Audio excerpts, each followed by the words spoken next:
Hello everyone, I know you are watching this video to accompany your sleep, so if you like this video don't forget to like, comment, and subscribe. Also don't forget to tell me where you are from, and what time you watched this video. And let's begin. The house was quiet that night, quieter than usual. Mom was in the living room, her head buried in bills spread across the coffee table, muttering about overdue payments. I finished my dinner alone, the sound of my fork scraping the plate echoing in the stillness. It wasn't strange for me to eat by myself. Mom was always busy, but something about the silence felt heavier. I rinsed my plate, turned off the kitchen light, and made my way to my room. The hallway stretched before me, dim and shadowed, the faint wind outside rattling the loose panes of glass. I flicked on my bedroom light and closed the door, a small ritual I'd done 1,000 times before. My dog Jerry was already curled up in his usual spot on the old rug by my bed. The room should have felt familiar, comforting even, but that night something felt off. I couldn't put my finger on it. Maybe it was the way the wind seemed louder, or how the chill from outside seeped through the window frame. I checked the lock on the window, twisting it twice to make sure. Jerry's ears twitched, but he didn't stir. I kicked off my socks, climbed under the covers, and tried to shake the unease pressing on my chest. It took a while, but eventually I drifted off. When I woke up, it was sudden, like a splash of cold water to the face. My heart was pounding, though I didn't know why. The room was bathed in the faint red glow of my alarm clock. 12:03 a.m. I stared at the numbers for a moment, trying to figure out what had woken me. The house was still, except for the soft whir of my space heater and the distant creak of the old wood settling. I reached down and patted Jerry, who was snoring softly. That's when I noticed the shadows. They flickered faintly across the curtains, dancing in the pale moonlight. At first, I thought it was the wind, but the way they moved didn't make sense. Too deliberate, too steady. My stomach tightened as the unease I'd felt earlier came rushing back. I told myself not to look. Whatever was out there, it wasn't my problem. But my hand moved on its own, reaching for the edge of the curtain. Slowly, I pulled it aside, just enough to peek out. At first, I didn't see anything. The yard was empty, bathed in silvery light. The trees at the edge of the property swayed gently in the wind. Then I saw him. A man, standing just beyond the tree line. His hood obscured part of his face, but the moonlight caught his features. Gaunt, pale, eyes sunken into shadows that didn't belong. He didn't move, didn't make a sound. He just stared. My chest tightened as our eyes met. I stumbled back from the window, my breath catching in my throat. When I dared to look again, he was closer. His face clearer now, lips moving in some silent chant. That's when I ran back to bed. The morning light didn't bring the relief I thought it would. I barely slept after what I'd seen, and every creak, every whisper of wind outside had me clutching the covers tighter. When I finally opened my eyes, the pale sunlight streaming through the curtains only reminded me how close he had been. I sat up, Jerry still asleep at the foot of the bed, oblivious to the terror that had unfolded hours earlier. My alarm clock read 7:13 a.m. I felt like I'd been hit by a truck, my body heavy, my mind clouded. But something gnawed at me, a tugging thought that I couldn't ignore. I crept to the window, careful not to disturb Jerry. The glass felt cold under my fingertips as I pulled the curtain back, squinting against the brightness. The yard looked normal at first glance, the trees swayed gently, and the dew sparkled on the grass. But then I saw them, deep impressions in the earth, footprints. My stomach turned. They led from the woods to the house, stopping directly beneath my window. I stared at them for a long moment, my mind racing. He had been so close. Too close. My heart pounded as I backed away, letting the curtain fall shut. The rest of the morning was a blur. At school, the teachers' voices sounded muffled, like I was underwater. My friends asked if I was feeling okay, but I just nodded and shrugged them off. How could I explain it? How could I tell them I'd seen a man staring at me in the middle of the night, his face pale and hollow, his eyes empty of anything human? When the final bell rang, I practically sprinted home. The walk back felt different, the usual comfort of the familiar streets replaced by a creeping sense of being watched. Every gust of wind, every passing car made me jump. By the time I reached the house, I was sweating, my pulse racing. I didn't go straight to my room. I couldn't. Instead, I found Mom in the kitchen, sorting through the mail. I wanted to tell her, to make her understand, but I couldn't find the words. She barely glanced at me before returning to her stack of envelopes. That night, as the sun set, the unease returned. I made sure every window was locked, every curtain drawn tight. Jerry followed me around the house, his nails clicking against the hardwood. By the time I got to the back door, he was growling, a deep guttural sound I'd never heard from him before. That's when I saw it. The door was ajar, the chain lock dangling uselessly.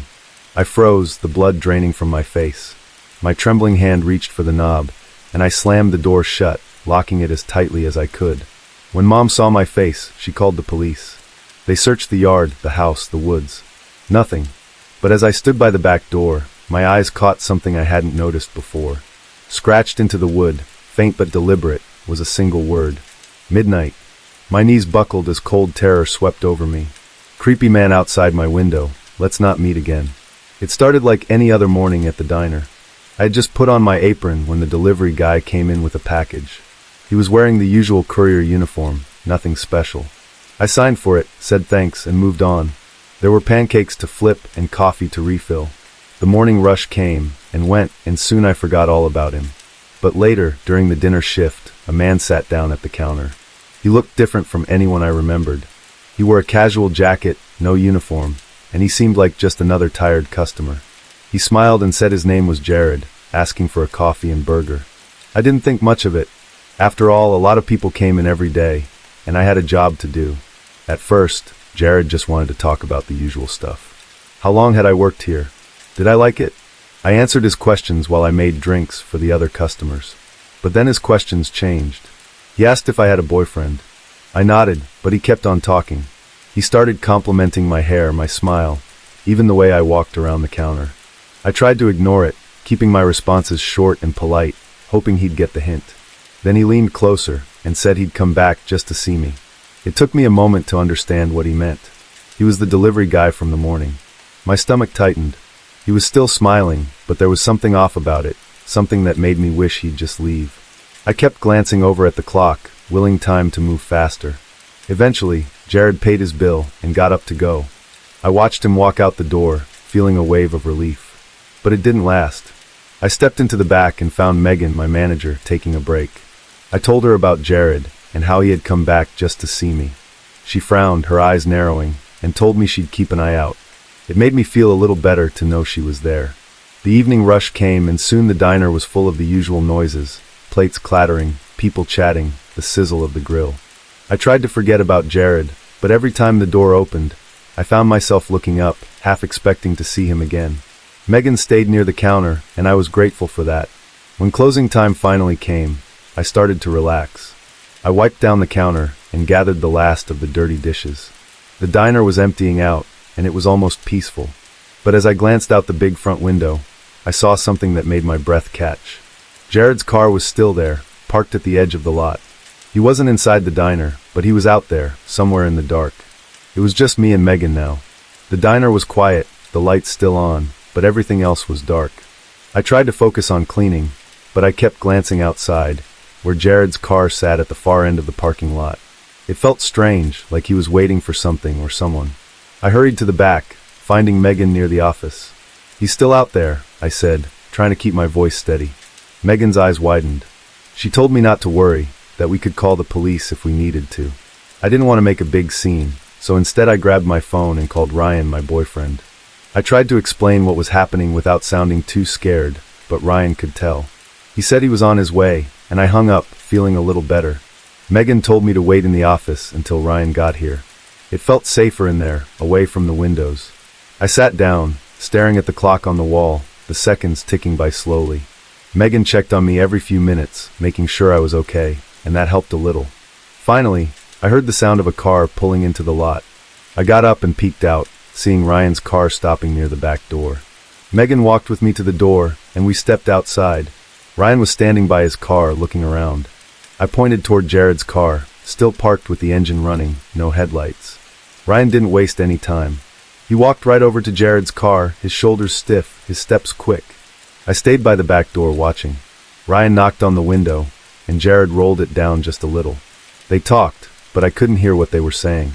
I saw Ryan lean in, his face close to the window, and Jared shook his head, mumbling something. Ryan's voice got louder, and I could hear him now. "You need to leave, now." He wasn't asking. Jared hesitated, looking down, then finally put his car in drive. He pulled away slowly at first, then sped up, disappearing into the darkness beyond the parking lot. Ryan turned and walked back to me, his face serious. He wrapped an arm around my shoulders, pulling me close. "Let's get you home," he said. I nodded, grateful he was here. Megan waved as we got into Ryan's car, and soon we were driving away from the diner. The ride home was quiet. I kept looking out the window, half expecting to see Jared's car following us, but it never did. When we finally got home, I felt like I could breathe again, but I knew I wouldn't forget this night for a long time. Something about the way Jared had stayed, just waiting in the dark, made it hard to feel safe. I hoped I'd never see him again. I was just getting off my late shift at the hospital. It had been one of those nights where, as soon as I got home, all I wanted to do was jump in the shower and try to forget the day. The streets were quiet in that way that used to make me feel safe. I knew this neighborhood. I had walked these streets hundreds of times. But on that night, something felt different. I saw him as I turned down Maple Street. The guy in the hoodie maybe 100 feet back. I told myself not to be paranoid. It was probably just another late-night walker.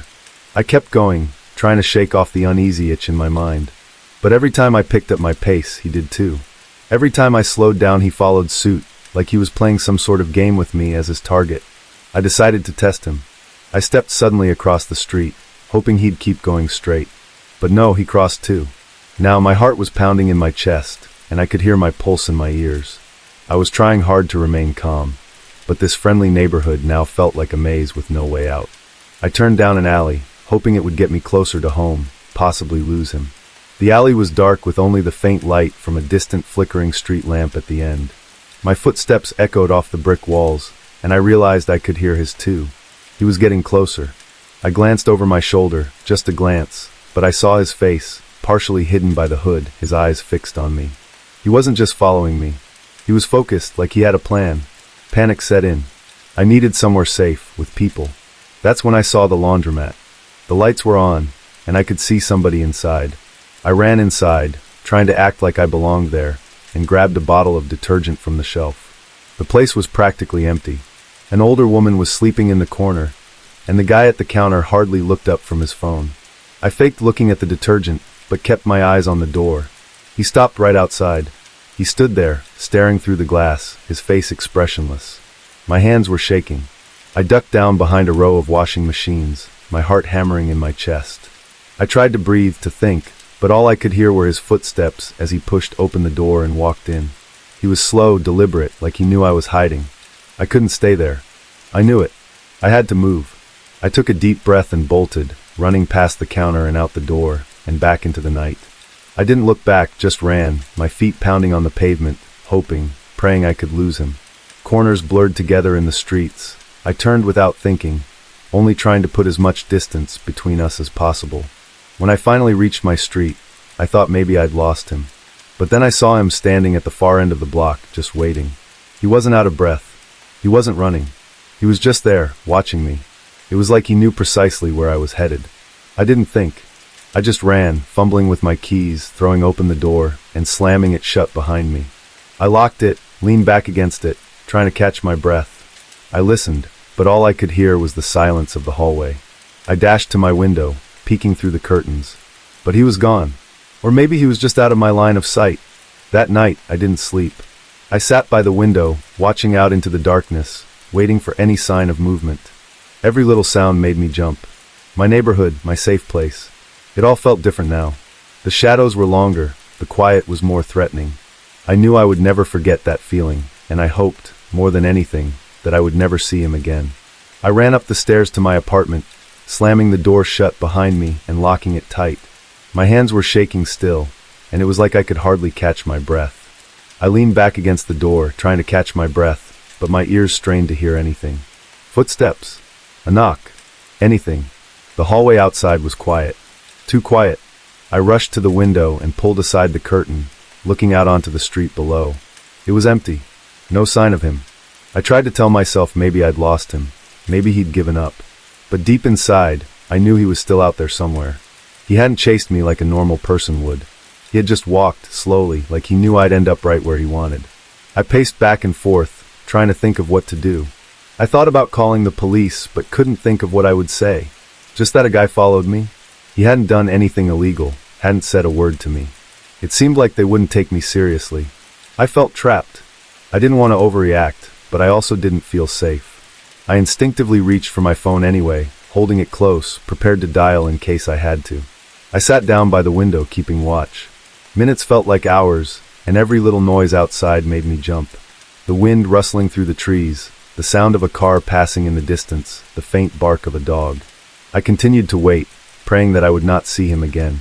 But just as I started to think maybe it was over, I saw movement at the end of the street. There he was, the same hooded guy standing under the streetlight, looking right at my building. He wasn't moving, just standing there. My stomach twisted in knots. He knew where I lived. He knew I was here. It was as if he was waiting for something, or maybe even daring me to come out again. I ducked down, my heart hammering in my chest. I tried to think of what to do next, but my mind felt frozen. It felt like forever before I looked out again. He was still there, only now he was closer, halfway down the block. He moved slowly toward my building. I could hardly breathe. I picked up my phone and dialed 911, my fingers shaking as I punched in the numbers. I told the operator what was happening, trying to speak, but my voice was shaking. They said they'd send someone over, but it felt like it was taking forever. I kept looking out the window, watching as he got closer and closer. And then, just as suddenly as he had appeared, he turned and walked away. He did not run, did not look back, just turned and disappeared into the shadows. The police arrived a few minutes later, but by then he was long gone. I told them everything, but they didn't seem hopeful. They said they'd patrol the area, but I could tell they didn't think they'd find him. I didn't sleep at all that night, only keeping watch and waiting at the window, fearful he might come back. The next day, I changed my route to work, so I would stay in populated areas and was never alone. But even with all those precautionary changes, deep down inside, I knew I would never feel completely safe again. Not after that night. Not knowing he was still out there somewhere, watching. I don't know who he was or what he wanted, but I hope I never find out. And if he's still out there, I hope he'll stay far, far away, 'cause I don't think I could go through that again. I never liked that shed. Even on sunny days, it gave me the creeps, but on rainy days like that Saturday afternoon, it was even worse. The sky was gray, and the light drizzle made everything look darker and gloomier. I pulled my hood up and headed towards the far end of the property where the old shed stood, hidden away by overgrown bushes and surrounded by muddy grass. I had to mow the lawn, and unfortunately, that meant going into the shed to get the lawnmower. The shed was old, with wooden planks that were warped and splintering. The door always creaked loudly, and the hinges were rusted, so just getting in was a challenge. I fumbled with the key, finally turning the lock and pushing the door open. It groaned as it swung wide, and a musty smell hit me immediately. It smelled worse than usual, like something had been rotting inside. The air felt thick and heavy, and for a second, I thought about just closing the door and pretending I forgot to mow the lawn, but I couldn't do that. I took a step inside, trying to ignore the way the floorboards creaked beneath my feet. Something didn't feel right, though. I could feel it deep in my gut, like an invisible weight pressing down on me. I paused, my eyes scanning the dark corners of the shed. Then, without really thinking about it, I looked up. My heart stopped. There, lying across the wooden planks that made up the crawl space above, was a man. He was pressed flat against the beams, as if he was trying to blend in with the shadows. His clothes were filthy, covered in stains, and his face was pale, almost ghostly. His eyes were wide open, staring right at me. I could see the dirt smudged on his cheeks, the lines etched into his skin. He didn't move, didn't blink, he just watched me.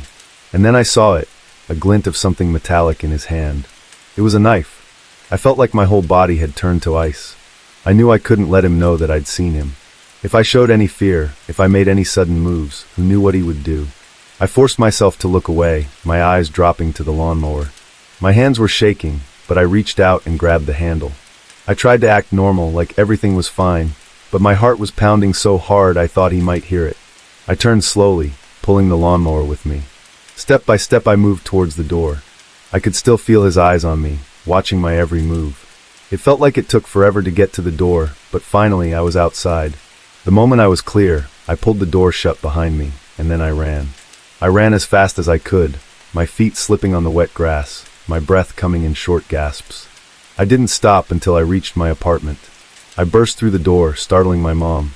I grabbed the phone, my fingers trembling as I dialed 911. I tried to keep my voice steady as I explained what had happened, but the fear was still there, making my words come out shaky. The dispatcher said they'd send someone right away, and all I could do was wait, staring out the window towards the shed, wondering if the man was still in there, wondering if he knew I had called the police. It felt like forever, but finally, I saw the police car pull up. 2 officers got out, and I watched as they made their way towards the shed. I held my breath as they opened the door and went inside. I couldn't see anything, but I heard a shout, then a loud crash. My stomach twisted with fear. What if he tried to fight them? What if he got away? A few minutes later, the officers came out, and they weren't alone. They had the man in handcuffs. His face was twisted in anger, his clothes even dirtier up close, and I saw the knife one of the officers was holding. It was long and rusted, and just seeing it made my skin crawl. I watched as they put him in the back of the police car, and only then did I feel like I could breathe again. But even as the car drove away, I couldn't shake the feeling of his eyes on me, the way he had just been lying there waiting. I knew I'd never feel safe near that shed again. After the police took the man away, I thought the worst was over. I really wanted to believe that everything would be okay, that I could forget about what had happened. But it wasn't that simple. That night, I barely slept. Every time I closed my eyes, I could see his face, those cold, empty eyes staring down at me. I couldn't stop thinking about how long he might have been hiding in the shed, watching me without me knowing. It made my skin crawl just to think about it. The next morning, I was still on edge. My mom tried to reassure me, saying the police had taken care of everything, but I could tell she was worried too. She offered to call in and tell my boss that I couldn't work for a few days, but I shook my head. I didn't want to stay cooped up in the apartment, jumping at every noise. I needed to feel normal again, even if it was just for a little while. Later that day, there was a knock at the door. My heart skipped a beat, but when I peeked through the window, I saw it was one of the police officers from yesterday. I opened the door, and he gave me a small, reassuring smile. "Hey kid," he said, "just wanted to let you know everything's going to be all right. We found some more things in the shed that might help us figure out what this guy was up to." My stomach twisted again. "What kind of things?" I asked, my voice barely above a whisper. The officer hesitated for a moment, then said, "It looks like he'd been hiding out there for a while. We found some old blankets, empty cans, and a few other things. He had a setup like he'd been living in that crawl space for weeks, maybe even longer." I swallowed hard, trying to keep the fear from showing on my face. The thought of him living there, of him watching us all that time, it was too much. The officer must have noticed because he added quickly, "We're going to make sure he doesn't come back. He's not going to bother you again." I nodded, but it didn't do much to make me feel better. After the officer left, I couldn't stop thinking about it. I kept picturing him up there, waiting in the dark. What if he had been planning something? What if I hadn't looked up in time? The questions swirled around in my head, making it impossible to focus on anything else. That evening, my mom and I made a decision. We couldn't stay here anymore. We packed up our things, deciding to leave the apartment and stay with my aunt for a while. As we loaded the car, I glanced towards the shed one last time. It looked empty, but I still felt like he was there, hiding in the shadows just out of sight.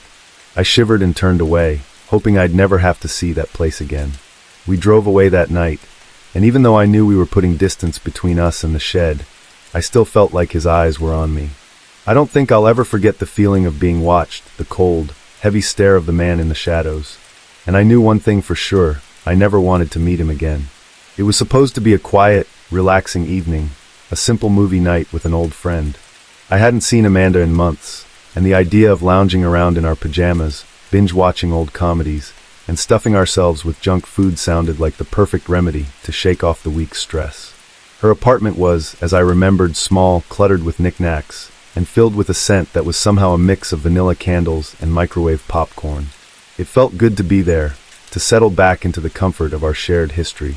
We were chatting, catching up on everything we'd missed in each other's lives, when Amanda casually mentioned that Eric would be delivering dinner.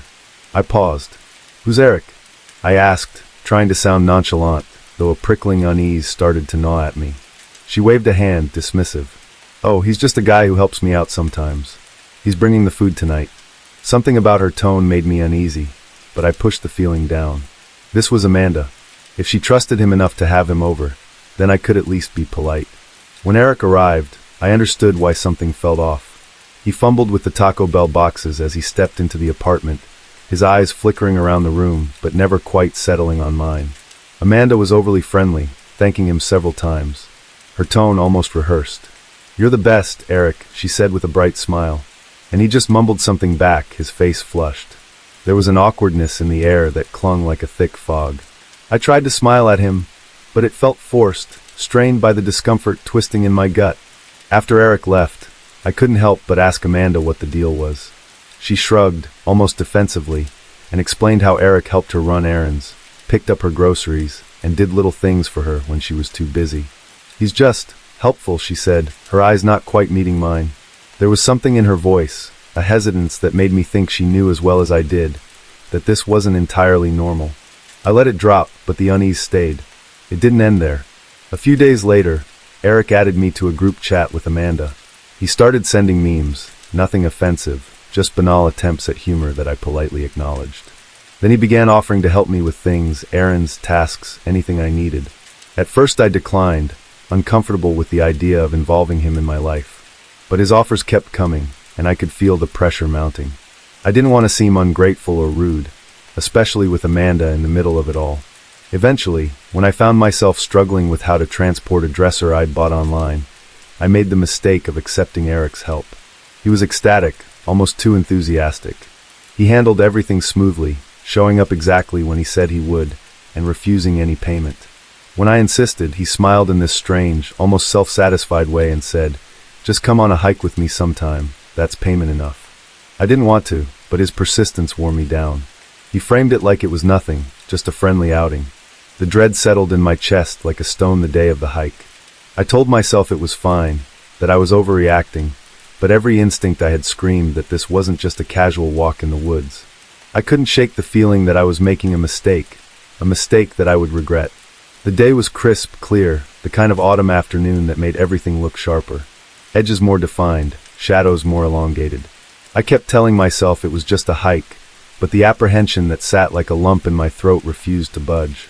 When Eric pulled up in his dusty old SUV, I pasted on a smile that I hoped looked more convincing than it felt.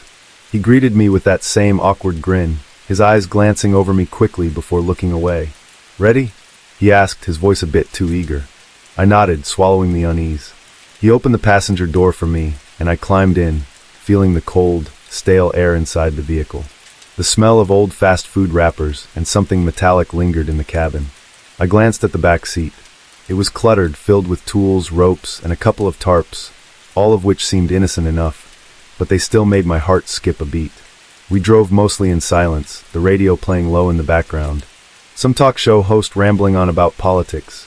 I tried to focus on the scenery instead, the reds and golds of the leaves, the way the sun filtered through the trees, splashing light across the road. But every time I looked at Eric, my instincts screamed at me to get out of the car. He seemed so intent, his eyes fixed on the road, his hands gripping the wheel a little too tightly. We finally reached the trailhead, a narrow dirt path leading into the thick woods. I got out, taking a deep breath of fresh air, trying to steady myself. Eric grabbed a small backpack from the back, slinging it over his shoulder. "There's a spot I want to show you," he said, his voice carrying a strange sort of excitement. I forced a smile and nodded, even though every part of me wanted to turn and run back to the car. The hike started off easy enough, the path winding through the woods, leaves crunching under our feet. Eric talked about his work, his hobbies, the mundane details of his life that should have made him seem normal. But something about the way he spoke, the way his eyes seemed to dart around, never fully meeting mine, kept me on edge. He walked ahead of me, his steps a little too quick, as if he was eager to reach wherever it was we were going. After about an hour he stopped, turning to me with that strange smile again. "We should go off the trail here," he said, pointing to a narrow gap between the trees. My heart lurched, but I couldn't think of a reason to say no that wouldn't sound paranoid. "Sure," I said, my voice trembling just slightly. He stepped off the path, and I followed, my stomach churning. The deeper we went, the quieter it got. The rustle of leaves, the distant sound of birds. Everything seemed to fade away, replaced by an oppressive silence that made my skin crawl. Eric moved with purpose, his steps sure, like he'd been here before. I stumbled over roots, branches scratching at my arms, my unease growing with every step. "Almost there," he said, glancing back at me, his eyes dark, unreadable. I forced myself to keep going, my breaths coming shallow, my hands trembling. We finally reached a small clearing, and Eric stopped, turning to face me. "Look," he said, pointing to the ground. I followed his gaze, and my blood ran cold.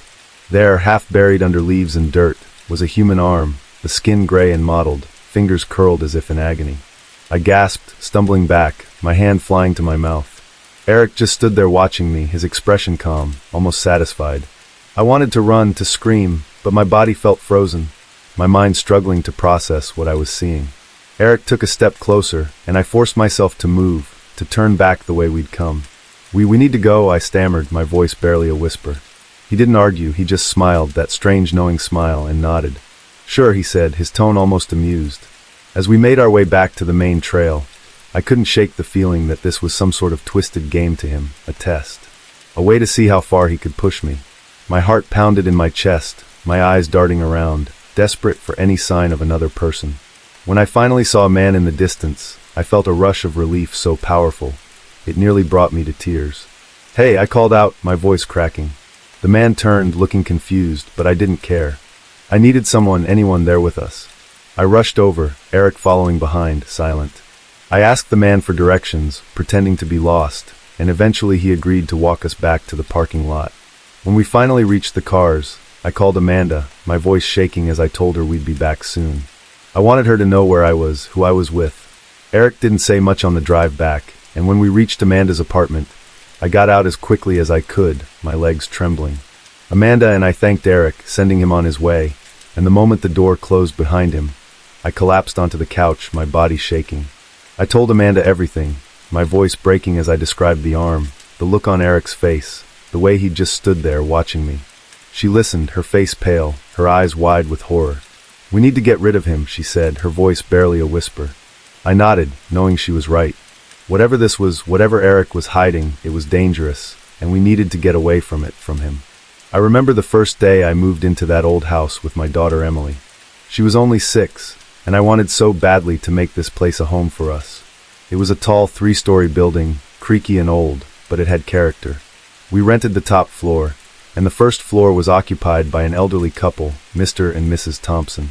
They were nice enough, always smiling and waving when we passed by. They had a son named Greg, who had just moved back in with them. They said he was going through a rough time, but they assured me he was harmless. At first, Greg seemed okay. He was a bit awkward, but I thought that was just because he was shy. He would knock on my door sometimes, asking if I had any sugar or a cigarette.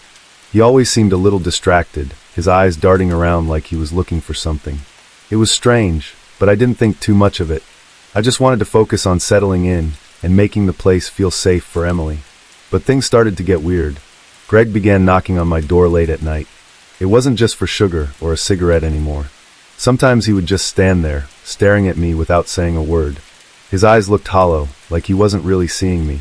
It made me uncomfortable, and I started avoiding him whenever I could. Eventually, Mr. and Mrs. Thompson told me they had asked Greg to leave.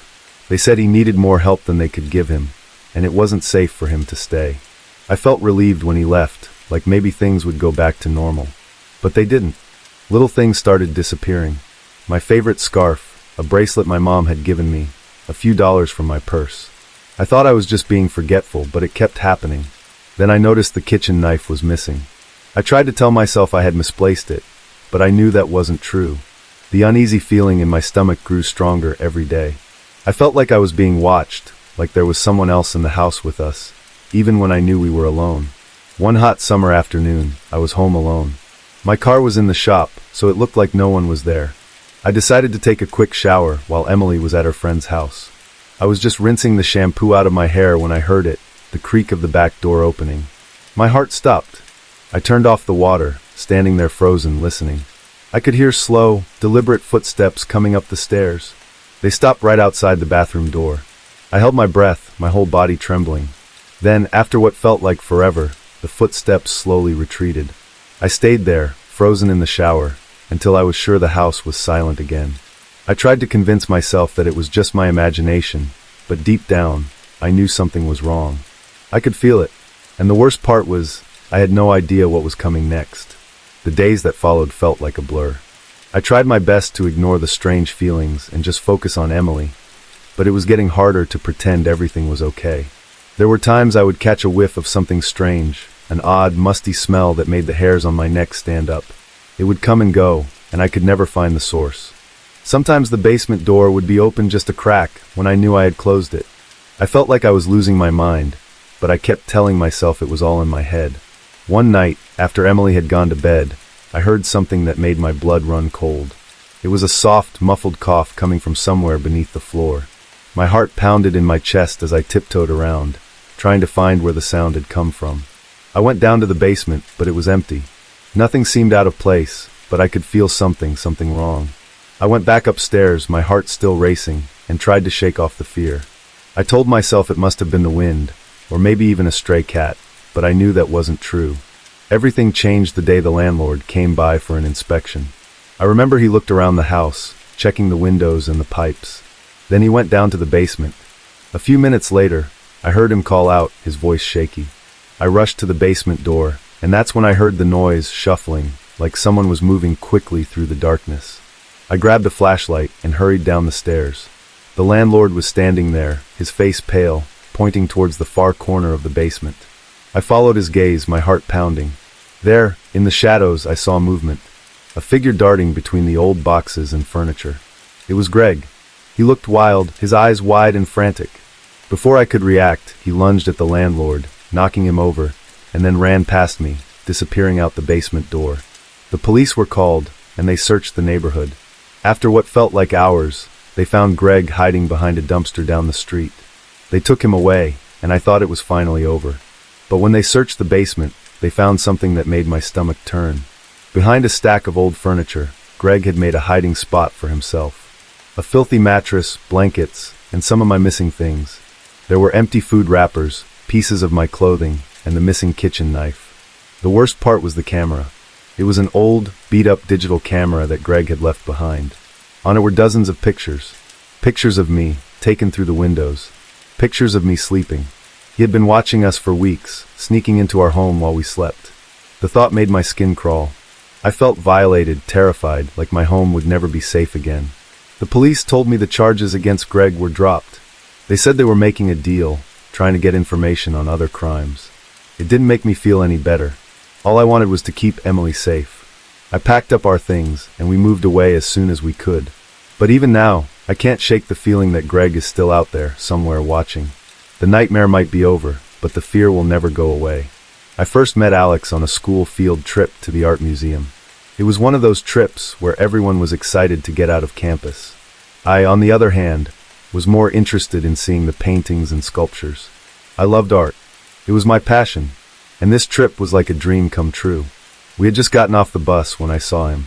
Tall, with dark hair, and piercing eyes that seemed to take in everything. He stood off to the side, sketching in a small notebook. I was drawn to him. He was the stranger in our school, bearing that quiet, mysterious air about him. My friends were laughing and chattering, but my attention strayed to him. He was drawing very fast, confident strokes. When our teacher told us to get into pairs with someone for the project, I did stand there for a moment, my heart hammering, before I approached him. "Hey, I'm Emma. Want to partner up?" I asked, trying to sound casual. He looked up, his eyes meeting mine. There was something about the way he smiled, a kind of charm that made my heart skip a beat. "Sure," he said, his voice calm and smooth. "I'm Alex." We walked around the museum discussing the paintings, and I was so surprised at his deep knowledge regarding the arts. He had been clever, funny, and a really good listener. By the end of the trip, I felt like we'd known each other forever. Just before boarding the bus back, he handed me something. An origami rose. I opened it, and inside was his number, written in tiny, neat letters. I couldn't help but smile. For the next 2 weeks, Alex and I were joined at the hip.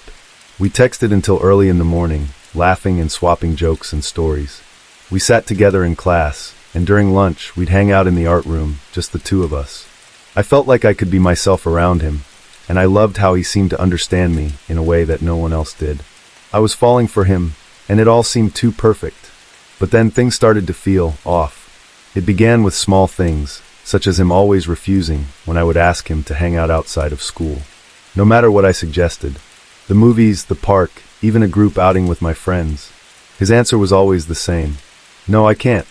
He never explained why, and I started to feel uneasy. And then there were the conversations.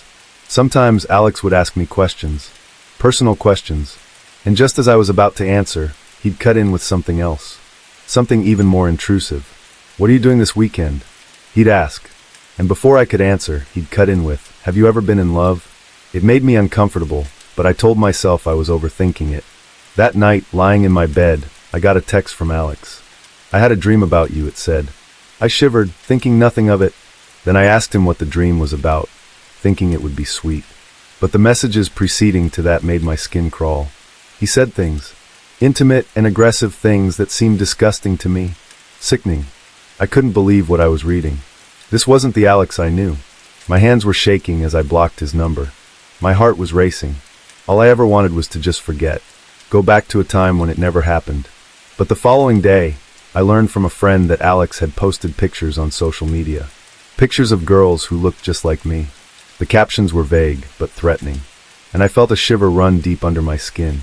I began to see him everywhere around the school. Always watching, always waiting. Every time I turned a corner, it felt like he was there, following me with his eyes. And finally, when he announced he was moving to New York, a weight was lifted off my shoulders. I thought it was over, but deep down, I knew the fear he planted inside of me would never truly leave me. I thought I could finally breathe again when Alex said he was moving to New York. For a while, I almost convinced myself that things would get back to normal. I even started to feel a little hopeful, like maybe I could put all the weirdness behind me. But then the messages started. It was a hot Saturday afternoon, and I was in the park with my friends, trying to spend a day not thinking about Alex. My phone started buzzing. I pulled it out, thinking it was probably a text from my mom. But no, it was a message from a number I didn't even recognize. "I like that blue dress on you." My heart sank. I looked around, scanning faces in the park, but didn't see anyone I knew. My friends noticed me getting quiet and just acted like it was nothing important. But that feeling of unease had settled into my chest like a stone. The messages kept coming. They were always from different numbers, and each one made it clear that Alex was still watching me. "The park is a nice place to spend a Saturday, isn't it?" One read. Another said, "What did you have for lunch?" I bet it was the burger. He seemed to know everything I was doing, where I was, and who I was with. It felt like no matter where I went, Alex was there, hiding, watching. I deleted all my social media accounts. I changed my phone number. I even managed to convince my parents that we should move to a new town. They thought it was because I wanted a fresh start after high school, and I let them believe that. I couldn't tell them the truth. I couldn't let them know how scared I was. The thought of Alex following me, of him knowing where I lived, was more than I could handle. But even after we moved, the messages didn't stop. They came late at night, from untraceable email addresses. The messages were just as disturbing as before, sometimes describing the things he wanted to do to me, other times just talking about what I had done that day, like he was still watching. "Did you like the coffee you had this morning?" One email asked. I'd get heart palpitations each time I opened my inbox, and I started being terrified of even checking my phone. He even went to the extent of making fake profiles, in order to get in touch with my friends and family, in an attempt to find out where I was. I was so isolated now, scared that any relation of mine might give away my location. I stopped talking to my old friends, scared they might give something away without realizing it. I felt so alone, like no one could understand what I went through. For 3 long years, the nightmare persisted. My heart would jump into my throat every time my phone buzzed. Every unexpected knock on the door sent me into a panic. I couldn't relax, couldn't trust anyone. I was overcome with stress and fear, and I felt like I was beginning to lose myself. I hardly went out, and when I did, I was constantly looking over my shoulder, expecting to see Alex's face in the crowd. Then one day it all ceased. The messages just stopped. The fake profiles went down, and there were no more emails. It was as though Alex had vanished. Slowly, I began to breathe again. I went to college, got new friends, and even found someone to love. Got married, started a job, and began to feel like myself again. But no matter how much time passes, the fear never really leaves. Sometimes I still feel his eyes on me, even if he's not there. I live with the memory of Alex and hope that our paths will never cross again, but knowing that the fear he left behind will always be part of me. This was late autumn of 2017. That crisp, biting pre-winter chill had taken hold of the air, and a thick mist enveloped Tennessee. I lived on the outskirts of town in one of those newly built apartment complexes, and running through the nights was what I did to unwind. The streets were quiet and almost empty, which suited me just fine. It made me feel free, as though I had the whole world to myself. I slipped out that night around 9. The mist was heavy, and everything seemed to be veiled in a haze that was somehow dreamlike. I plugged in my earbuds, turned my music on, and let the rhythm of my footsteps carry me along. My usual route took me down the quieter streets, past Briarwood Park and an old graveyard beyond its borders. The park always felt eerie after dark, but I liked the feeling of mystery that came with it. The way the fog curled around the trees, the silence that settled in as I ran by. It was like another world. I was making my way up to the graveyard entrance when I saw something strange. There was someone standing beside the rusty iron gates. A person, I should say. I slowed to a stop and yanked out my earbuds. The music filtered into the stillness of the night. It was difficult to see very clearly due to the mist, but it was small. It wasn't moving. I took a few steps closer, and my heart suddenly started pounding faster. It was a girl, probably 10 or 11 years old. She was in a thin nightgown, her hair disheveled and her feet bare. She looked so out of place standing there in the cold with tears streaming down her face. Her eyes were wide with fear, and she kept glancing over her shoulder into the darkness of the graveyard. The iron gate creaked slightly as she clung to it, her knuckles white. I felt a shiver that had nothing to do with the cold. Something wasn't right about this scene. I hesitated, but took another step closer.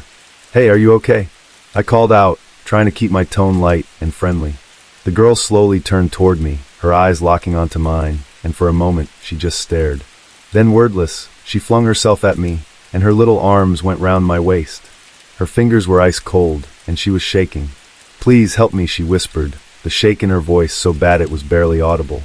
She kept looking back at the graveyard, her eyes wide with terror. I could feel my heart racing now. Something was very wrong. I pulled out my phone, fingers shaking as I dialed 911. "It's all right," I told her. "I'm calling the police. They'll help you." But the moment I said it, the girl transformed. Her tears ceased. Her eyes narrowed. Her grasp on my arm tightened, and I winced at the sudden pressure. "No police," she said, her voice suddenly deeper, almost unnatural. I stared at her, my stomach twisting in fear. Her face, once scared and vulnerable, now looked angry, almost threatening. I tried to pull away, but her grip was like iron. "Hey, it's okay," I started to say, but then she let out a scream. A scream so loud and so strange that it felt like it was echoing inside my head. It wasn't just her voice. It was like there were many voices, all screaming at once, layered on top of each other. It sent shivers through my very being, and I stumbled backward, my phone falling from my grasp. Before I could do a single thing, she released my arm and turned, dashing right through the graveyard. Her bare feet silent, she was like a spirit on the frozen ground. In seconds, she was gone, swallowed up by the darkness between the gravestones. I just stood there, frozen, as my heart pounded in my ears. The graveyard was silent now, swirling around the tombstones, the fog seemed to dance. The air felt heavy, as if even the wind was holding its breath. I wanted to cry out to her, but my voice caught in my throat. Something told me I did not want to know what was in that darkness. Panic set in, and I turned and ran. I ran through the mist as fast as my legs could carry me. It blurred everything around me. I didn't stop until I reached the main road, where passing cars seemed to bring me some sense of safety with their lights. I bent over, trying to catch my breath, while my mind was racing. Who was that girl? What just happened? And why did I feel like I had just narrowly escaped something terrible? One thing was sure, I was never running that route again, and I hoped more than anything that I would never see that girl again. Whatever she was, I didn't want to find out. I couldn't fall asleep that night. Each time I shut my eyes, I saw her face, those huge, frightened eyes that turned angry so quickly. I could not stop from hearing that scream in my head, over and over again. It was like some horrible chorus, which I couldn't get away from. I tossed, and turned until finally giving up with my heart still racing. I threw off the covers, and in the darkness, paced up and down my small apartment, trying to shake the unease that had settled deep in my bones. When the sun finally rose, I felt exhausted. The morning light had seemed to drive some of the fear away, but I knew it was still there, lying just under the surface. That day, I went through all my classes, sat through lectures, and even met up with some friends for lunch. But I just couldn't focus. Her face kept flashing before my eyes, that scream still echoing in my mind. My friends saw that I was distracted, but I just said I hadn't slept well. It wasn't a lie. That evening, I thought about going for another run, just to clear my head, but something about running past Briarwood Park, past that graveyard, made my stomach twist in fear. I knew there was no way I could do that, not yet anyway. Maybe never. But instead I entered, locked the door, and double-checked it before sitting down on the couch. I turned the television on to try and get my mind off things with some mindless show, but nothing seemed to help. A few days passed, but the fear didn't recede. I avoided that part of town completely. I took different routes to class, made sure I was never anywhere near Briarwood Park. I stopped running altogether. Being out in the dark all alone with nothing but the mist and silence was too much. I couldn't shake the feeling that something was still out there, waiting for me. I started to have nightmares. In them, I was always back in the graveyard, standing at the rusted iron gates. The mist was thicker than it had ever been. I could hardly see my hand in front of me. I could hear something, though, a whispering coming from the darkness. I'd call out, and then I'd see her. The girl, standing among the gravestones, her eyes wide and hollow. She would begin to screech, that terrible multitonal sound, and I'd awaken, heart pounding, soaked with sweat. One night, I was woken up by the sound of rustling outside my window. It was very low, sounding as if someone moved through the bushes. My heart jumped into my throat, and I lay there, now rigid, listening to it. The rustling ceased, and for a moment, everything was deathly silent. Then I heard it. A low, whispering voice just outside the glass. I couldn't make out the words, but I recognized that voice. She's the girl from the graveyard. Panic washed over me as I jumped out of bed and grabbed my phone. My hands were shaking so much I could hardly dial, but I did manage to get the number of a friend who lived just down the road from me. I didn't tell her what was happening, just that I needed to come over. I needed to get out. I needed to be somewhere safe. I didn't sleep that night either, and sitting on my friend's couch, looking out the window at the darkness, one thing was for sure. I wasn't imagining it. She was real. Hello. I refused to release my name as I'd rather be left alone to grieve my loss, so I'll refer to myself as Kay. I'm sorry if this is a mess. I'm still dealing with the loss and grief and suffering from my diagnosis of depression and PTSD caused by what happened last year. To start off, I'm from a big city in the UK. I grew up fighting and testing my parents' limits, as any young boy should, in fact, not do. Due to how I grew up, I believed that I had become resilient enough to never, ever back down from anyone or anything. Even when I was beaten to a pulp, I wouldn't stop trying to stand, as in my young, stupid head, the fight wasn't over until I won or passed out. As time passed, I soon realized that school and education were not on my to-do list, and due to that, my parents were always disappointed. But I never truly cared about their opinions. Within a couple of weeks, I would be kicked out or banned from attending lessons, so I'd just go to the gym and train. When I left school, I was angry and focused on doing anything that enabled me to fight, from boxing to fighting people in the streets over football matches, despite having a low interest in the sport. Eventually, this wasn't enough, and I realized I had to find something that would give me satisfaction and supply me with a paycheck. That's when I decided to join the British Army. I began my training at Cataract in 2018 as an infantryman. Despite everything, my parents loved the idea and were proud of me. During training, I got into a lot of trouble for fighting and getting into drama, but somehow managed to pass out as a fully qualified soldier. I spent a couple of years doing the same things I had done in training, ranges, training exercises, and PT physical training. I hated it, and it fueled my aggression. It got to the point that I was on a commanding officer's final warning order, and was facing paperwork that would make me a civilian again. But all that stopped when I met Jessica. I was in a club when I met Jessica at the bar waiting to order. She was 5'7", with blonde hair and a ridiculously beautiful face. She was every young boy's dream girl, and I wanted her. Within seconds, we were talking, and she laughed at my awful jokes. We just clicked. She was from America, and just visiting the UK with her friends. Fast forwarding to December 2022, Jess and I were in a relationship. It was perfect. She calmed me down to the point where I was rarely angry and was doing well at work. The only downside was the distance. With her living in America, I never saw her much. However, in January last year, I got permission from my company sergeant major to take leave for 2 weeks to visit her and her family at their home in America. After a long flight and an Uber, I finally had her in my arms. She introduced me to her father, a tough-looking man who himself had served years before in the military. He had the typical jarhead look you stereotype from the movies. I was a little nervous, but he set my nerves at ease when he shook my hand and expressed his love for me and his daughter's relationship, saying that he saw me as part of his family. Later that day, we sat in their backyard, drinking, eating, and talking about our pasts. Her father asked if I would like to join them on a hunting trip to their own private hunting ground, which had been a family tradition dating back generations. I agreed. The next day, we set off in his truck and drove for a few hours until we reached a dense woodland they called Archer's Pass. Once we had dismounted and grabbed our gear, we set off across the trail. We hiked for a couple of hours before taking a rest. It was beginning to get dark, and Jessica's dad said we should set up camp and finish the hike at sunrise. That way we should reach our private spot, and we'll end up deep enough that we won't be disturbed.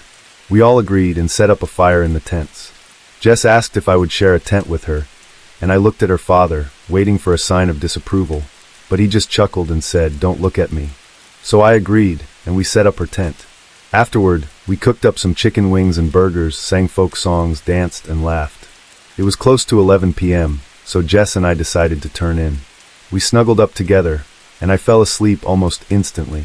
In the morning, after breakfast and collapsing the camp, we set off again. Despite it being sunrise, the trees blocked out the sun like a wall, allowing darkness to engulf the woodland. I'm embarrassed to admit the number of branches I walked into, much to Jessica's amusement. Within an hour, we had made it close to the hunting spot. That's when it all started. As we were walking through the brush, we came to a fallen tree that we would have to walk around. As I reached the tree, a scream made me stop in my tracks. The scream was human. It took a few seconds for me to realize that it was a woman's scream. "Help! Someone please help me! Oh God, please!" Each individual scream and shout was separated by seconds of silence until, after the last call for help, there was an eerie silence. Then a horrifying screech, unlike anything I had ever heard in my life, followed. To describe it in words, it was like the roar of a lion mixed with the tone of a laughing hyena. Jessica's dad put his finger to his lips and motioned for us to get down. The screams had completely stopped since the screech had pierced the woodland. Eerie silence took root. Jess's dad looked around with his rifle, showing no reaction, telling me he saw nothing. He turned to us and told us to stay put while he went to check it out. He quickly turned his head to us and said, "If I'm not back in 5 minutes, or if something goes wrong, get out of here and call for help. You won't get a signal here." Jess tried to protest, and he covered her mouth as a sound carried by the wind reached us. "Please help." It was similar to the voice of the screaming woman, but it wasn't the same. It sounded weak and a lot quieter, as if the person had been drained of the ability to scream again. But there was something else. A slight gurgling sound between the words, as if someone was trying to talk with their mouth filled with fluid, or as if someone were mimicking the words. In my mind, I thought she may have been choking on something. Despite trying to wave off the thought, it prevailed. Blood. Jess's dad told us to hide behind the fallen tree and stay out of sight no matter what happened, unless we needed to run for help. "Keep her safe," was all he said to me, before turning away and slowly walking through the brush towards where the screams had originated. Once his footsteps were out of earshot, there was nothing but silence. No birds. No natural sounds whatsoever. Around 5 minutes had passed without so much as a twig snapping. It was nerve-wracking. Jess looked worried. I put my arm around her and whispered, "Don't worry. Everything will be." Bang. Bang. Bang. 3 shots. A shot followed shortly by 2 more. A couple of seconds later, we both stood up. Jess began to move towards where the shots had originated, but I pulled her back out of protectiveness. I knew something felt off and couldn't allow her to walk towards a possibly dangerous situation. I told her, "No. Your dad can handle himself, and I need to look after you." She screamed back. An animal could have attacked him. "He needs help." I thought for a second before telling her, "Okay. You run for the truck and wait until I'm back. I'm gonna go get your dad." I took her rifle from her and loaded a round into its chamber. She hesitated in responding and shot me a look of disobedience, but I countered with, "If he's hurt or in trouble, I'm better trained to help him. And if something goes wrong and I don't return within a reasonable time, then you'll have to call for help." I don't know who to call or what to say. I'm not even familiar with the area. "You are, so you're going to be better suited to guiding a rescue." She quickly nodded before hugging me and quietly saying, "Please get him," before turning around and jogging away. I turned my back to hers and began walking towards her dad's last known location. My heart was beating rapidly, and I felt a wave of anxiety and fear hit me when, from behind I heard, "And be careful, please." I turned my head in the direction of her voice, but saw only tree branches and shrubs. I turned back and began to jog towards the point we had parted ways with her father. Within a few seconds, I stood exactly where I was before. I looked down at the rifle I had slung. I knew from my training that the caliber would easily put anything I deemed dangerous out of commission. Everything I learned back home in battalion and basic training told me that. With a cocktail of confidence, fear, and anxiety, I began to walk towards the shrubs where Jess's dad had walked through. Visibility was terrible. I spent more time staring down while pushing tree branches away from my face than I did looking straight ahead until I came to a small clearing. Nothing large, just enough for a family pool in a backyard. I examined my surroundings. Trees stood around the clearing like sentries. Thick shrubs filled the gaps, making a wall of green and brown that no light penetrated. That's when I soon realized that Jess's dad could have gone in any direction past this point. Worry began creeping up on me. I stepped out into the clearing, looking for any trace of him. I stumbled across small patches of flattened grass. They were in a pattern, and I realized they were recent footsteps. I traced them to the center of the clearing when I stopped.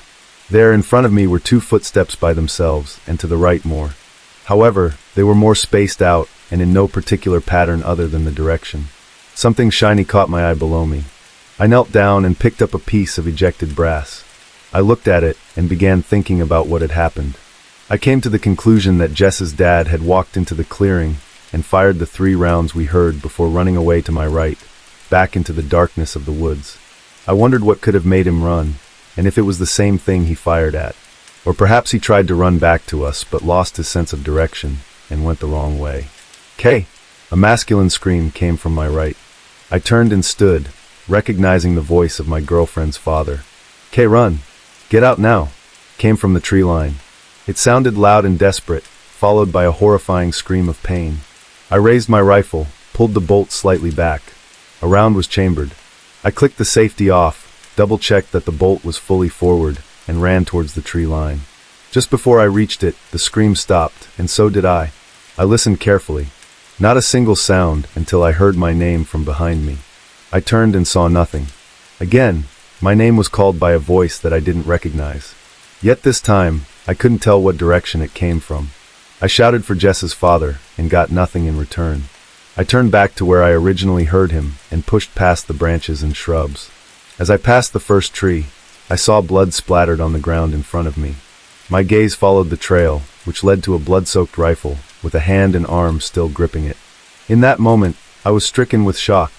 My eyes were locked on the rifle, my heart beat rapidly, and my breath was panicked and uncontrolled as if I had run miles. I couldn't move. KKKH helping me pulled me out of my trance. My eyes darted in all directions, and I frantically turned around in circles, scanning my surroundings. K-help came from a tree just past the rifle. The voice was not one I knew. It was hollow and demonic, as if someone was pretending to be a talking zombie. My mind jumped to the thought of Jess's dad being injured. I ran forward to the tree and found nothing. Kay came from behind me, towards the clearing. I began panicking and started shouting for him. Kay, keep her safe, screamed through the woods before a horrid inhuman scream came from all around me. I ran back towards the clearing, pushing past branches and focusing on not losing my footing. My hands gripped my rifle tightly, as I used it for momentum to push past any limit my body had. Just in front of me was the tree line leading to the opening. Just before reaching it, that same scream came from right behind me, before something crashed into me from behind, sending me flying through the tree line onto my face. I slowly and wearily pushed myself off the ground and turned over, looking at where I had come from. What I saw was something that can't be explained by any scientific or rational means. A mouth that housed rows of knife-like teeth, below a jaw covered in gray skin, littered with scars, with what looked like both dried and fresh drops of blood running down from the teeth. I instinctively grabbed the rifle, which was resting on my stomach due to the sling keeping it attached to me. Without hesitation, the rifle was raised and aimed center of mass. Though I could only see this mouth, I knew roughly where its body would be. Part of me wanted to shoot at where I suspected the rest of the face would be. However, I knew my training wasn't useless. More surface area on the body, rather than the head. I placed my finger on the trigger. However, as if something were whispering in my ear, an outside force told me that pulling the trigger back would be a mistake. I looked up from the scope at a pair of now visible black holes I believed were its eyes and shouted, "What the hell are you?" A smile crept across the creature's face before it spoke, "Death." I fired. I fired 3 rounds, center of mass. I looked up from the scope and saw nothing.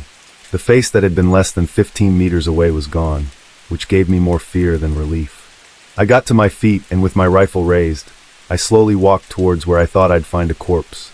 I moved the branches of the trees and saw a black fluid on the leaves, but no body.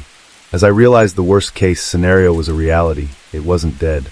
Another scream from the creature came from deeper in the woods, followed by the snapping of branches and heavy spaced-apart footsteps. The sounds were all around me, as if it was running circles around the clearing, waiting for the opportunity to ambush and kill me. I blindly fired at points where I thought the creature would be, only to hear "K, help me," followed by the scream. I realized that in this situation, I had no chance of survival. Panic set in. Slowly, I began to look around.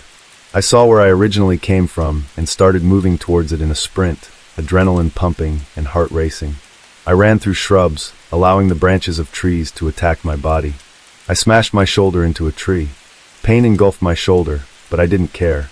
I focused on survival, and adrenaline kept me running. Once I reached the overturned tree, I made contact with something solid.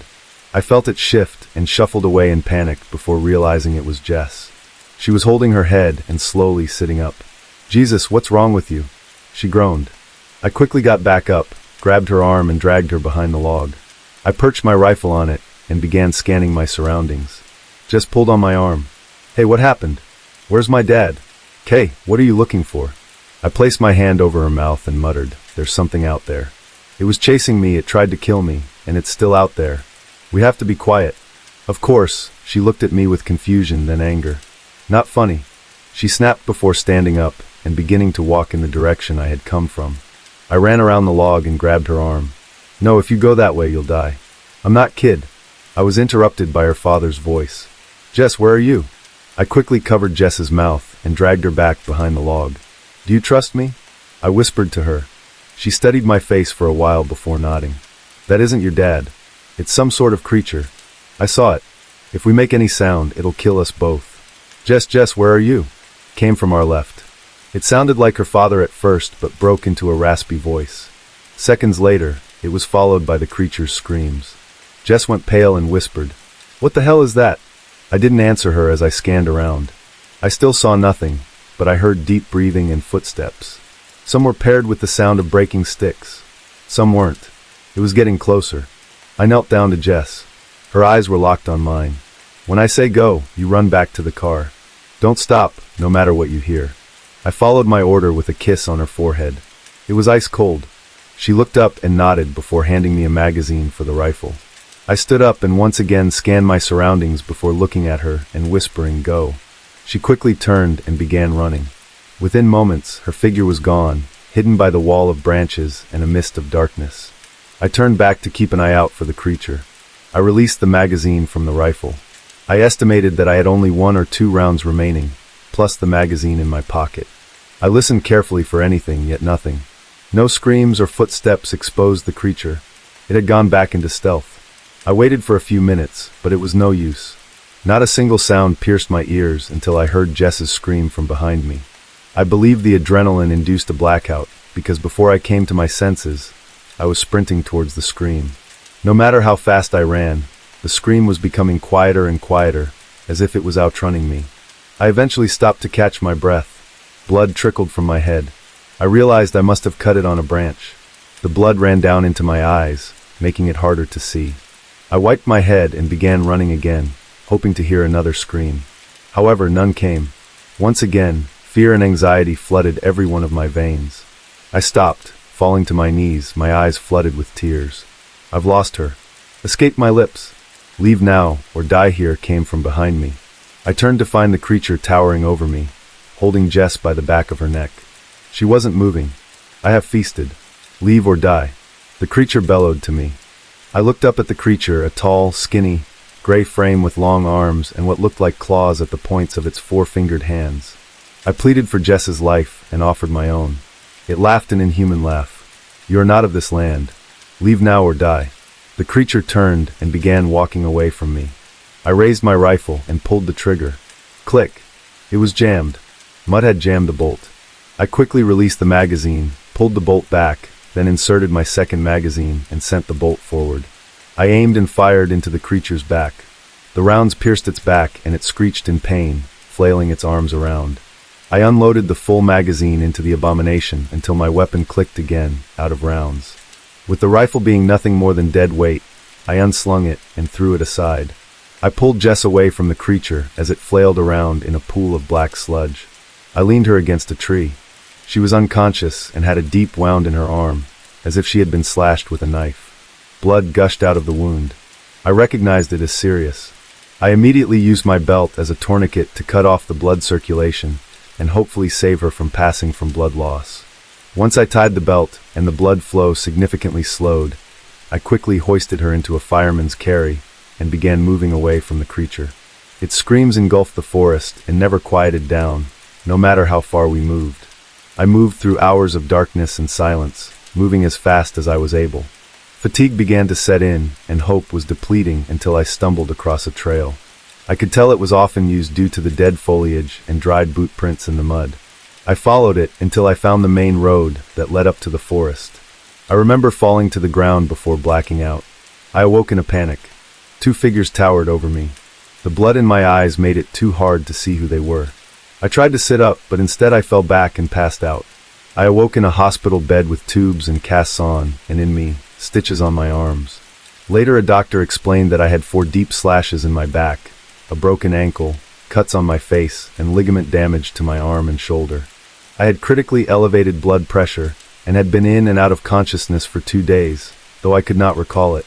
I immediately interrogated the doctor about Jess. She was a lot better off than me. She had a deep cut in her arm similar to my back and some other smaller cuts and bruises. Luckily the makeshift tourniquet had worked, and even luckier she would not lose the arm. She recovered a few days before me and was escorted to a police station to give a proper statement. Despite all the pain I had endured, what was truly damaged was my mental state. I couldn't accept what had happened or even understand the idea of how I survived. Truly, I was desperate for someone to hug me so I could let it all out. I needed Jess. Instead of having this, thoughts of the creature poisoned my mind. Every time I closed my eyes, I would be standing between 2 rows of trees, my feet rooted to the soil, darkness creeping in from all around me. Once I was barely able to see, a piercing screech would hit me. I'd look in front of me and make out the silhouette of the creature, slowly moving between the trees, getting closer each time I slept. I just wanted it to be over. It was like being back in the real situation. It caused my vitals to race, and nurses would often sedate me, causing me to fall asleep only to repeat the process all over again.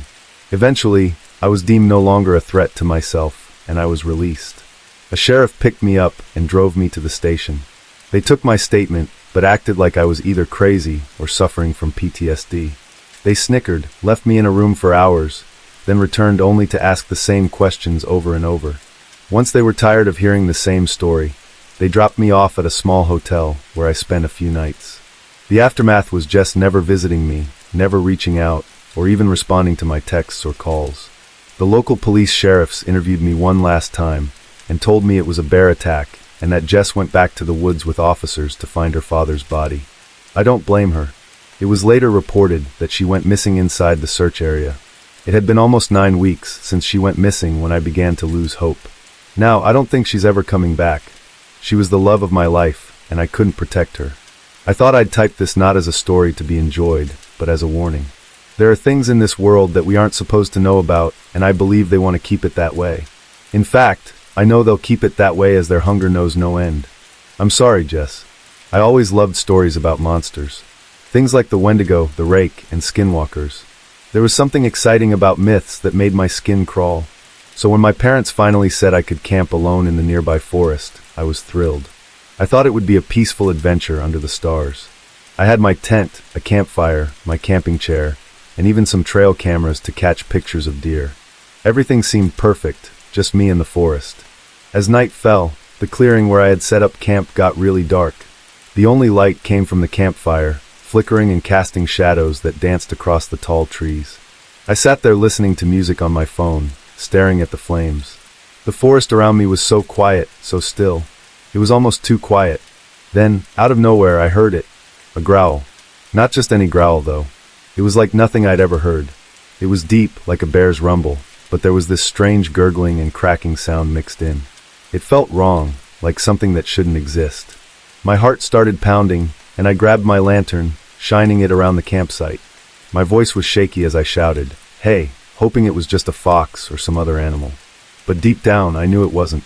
I felt a chill run down my spine as the growl faded, replaced by an eerie silence. I swung the lantern around, the light cutting through the darkness. That's when I saw it. A shape in the shadows. A hand, long and thin, with sharp gray claws. My breath caught in my throat as more of it came into view. It had a head, gray and hairless, with no nose and eyes that glowed red. Its grin was too wide, filled with jagged teeth that looked like they could tear me apart. The creature stared at me, and I felt frozen in place. My mind screamed at me to run, but my legs wouldn't move. And just like that, it disappeared behind a tree. I blinked, not sure if I'd really seen it or if my imagination was playing tricks on me. But then, the silence was shattered by a scream, a high-pitched, ear-piercing screech that seemed to come from everywhere at once. My heart leaped into my throat, and before I knew it, the creature was back, charging straight at me. Its mouth was wide open, its jaw unhinged like it was ready to swallow me whole. I turned and ran. My feet pounded against the dirt, and I could hear the creature behind me, its heavy footsteps, and that awful, gurgling growl. The branches of the trees scratched at my face and arms as I stumbled through the forest, barely able to see where I was going. Suddenly, I felt a sharp pain across my back, a burning, stinging feeling that made me gasp. It had slashed me. I kept running, my mind racing, my chest aching. I could hear it getting closer, feel its presence right behind me. I had to do something. I stopped suddenly and ducked, just as the creature lunged at me. I heard it crash into the ground, and I took off in the other direction, my legs shaking but somehow keeping me moving. I didn't know where I was going. All I knew was that I had to get out of there. After what felt like forever, I finally burst out of the forest. I stumbled into someone's backyard, my lungs burning, my face pale. A family was having a cookout, and they all turned to look at me, their eyes wide.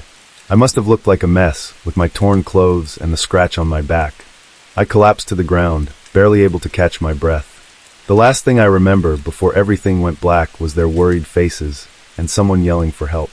I had escaped, but I knew deep down that it wasn't over. That creature, whatever it was still out there, and I had a feeling it wasn't going to give up that easily. When I opened my eyes, I was lying on a couch in a stranger's living room. The first thing I noticed was the warmth, something that was completely missing in the forest. My body ached all over, and my back stung like it was on fire. I could hear voices, low and worried, coming from the kitchen. Slowly I sat up, wincing at the pain. I tried to piece together what had happened. The forest, the creature, the chase. My heart started racing again just thinking about it. The family who found me must have heard me moving because they hurried into the room. There were 3 of them, a man, a woman, and a teenage girl. They all looked worried, but there was something else in their eyes too. Fear. The kind of fear that made me uneasy. The man spoke first, his voice calm but serious. "You're lucky to be alive," he said. "We've seen things in those woods, but nothing like what you described." I told them everything I could remember. The growl, the glowing red eyes, the way the creature chased me. The more I talked, the more nervous they looked. The teenage girl, who had been sitting quietly, finally spoke up. "We call it the peeker," she said, her voice barely above a whisper. "It's been around for as long as anyone can remember. It doesn't usually let people get away." My stomach turned at her words. "The peeker," I repeated, my voice shaky. The woman nodded, her eyes darting to the window, as if she expected to see it staring back at her. "It watches," she said. "It waits, and once it marks someone." Her voice trailed off, and I felt a chill run through me. I didn't want to know what happened once it marked someone, but I had a feeling I was about to find out.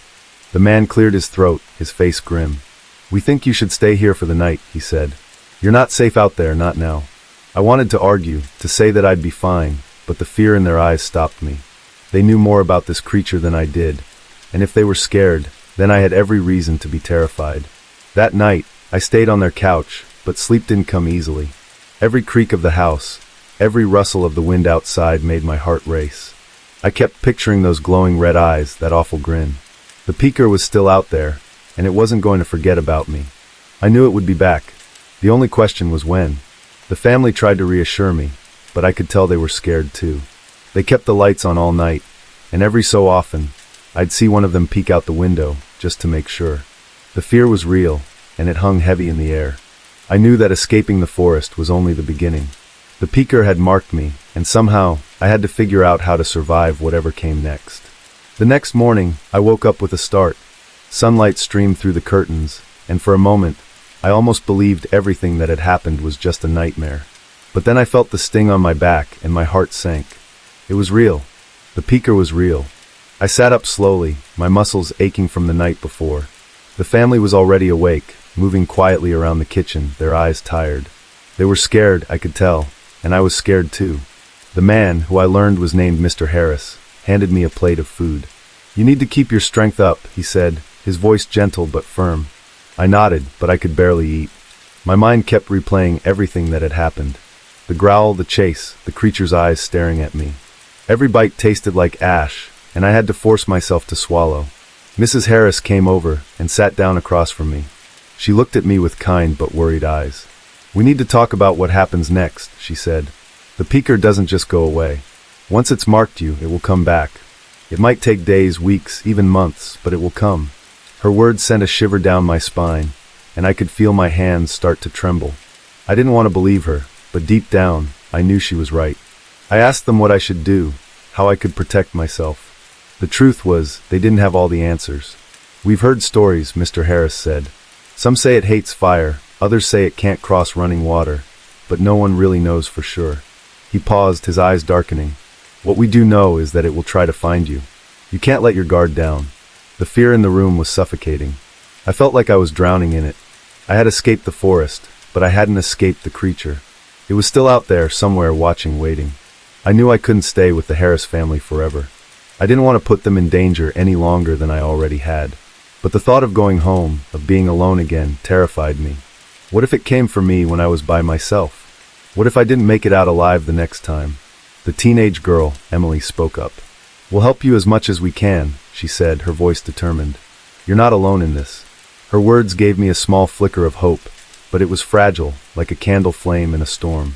I thanked them, but I knew this was something I'd have to face on my own eventually. I couldn't hide forever. That day, I left the Harris house with a heavy heart. They gave me supplies, food, water, even a small knife. It wasn't much, but it made me feel a little better. As I walked away from their house, I felt the weight of the forest behind me, like a dark shadow looming over everything.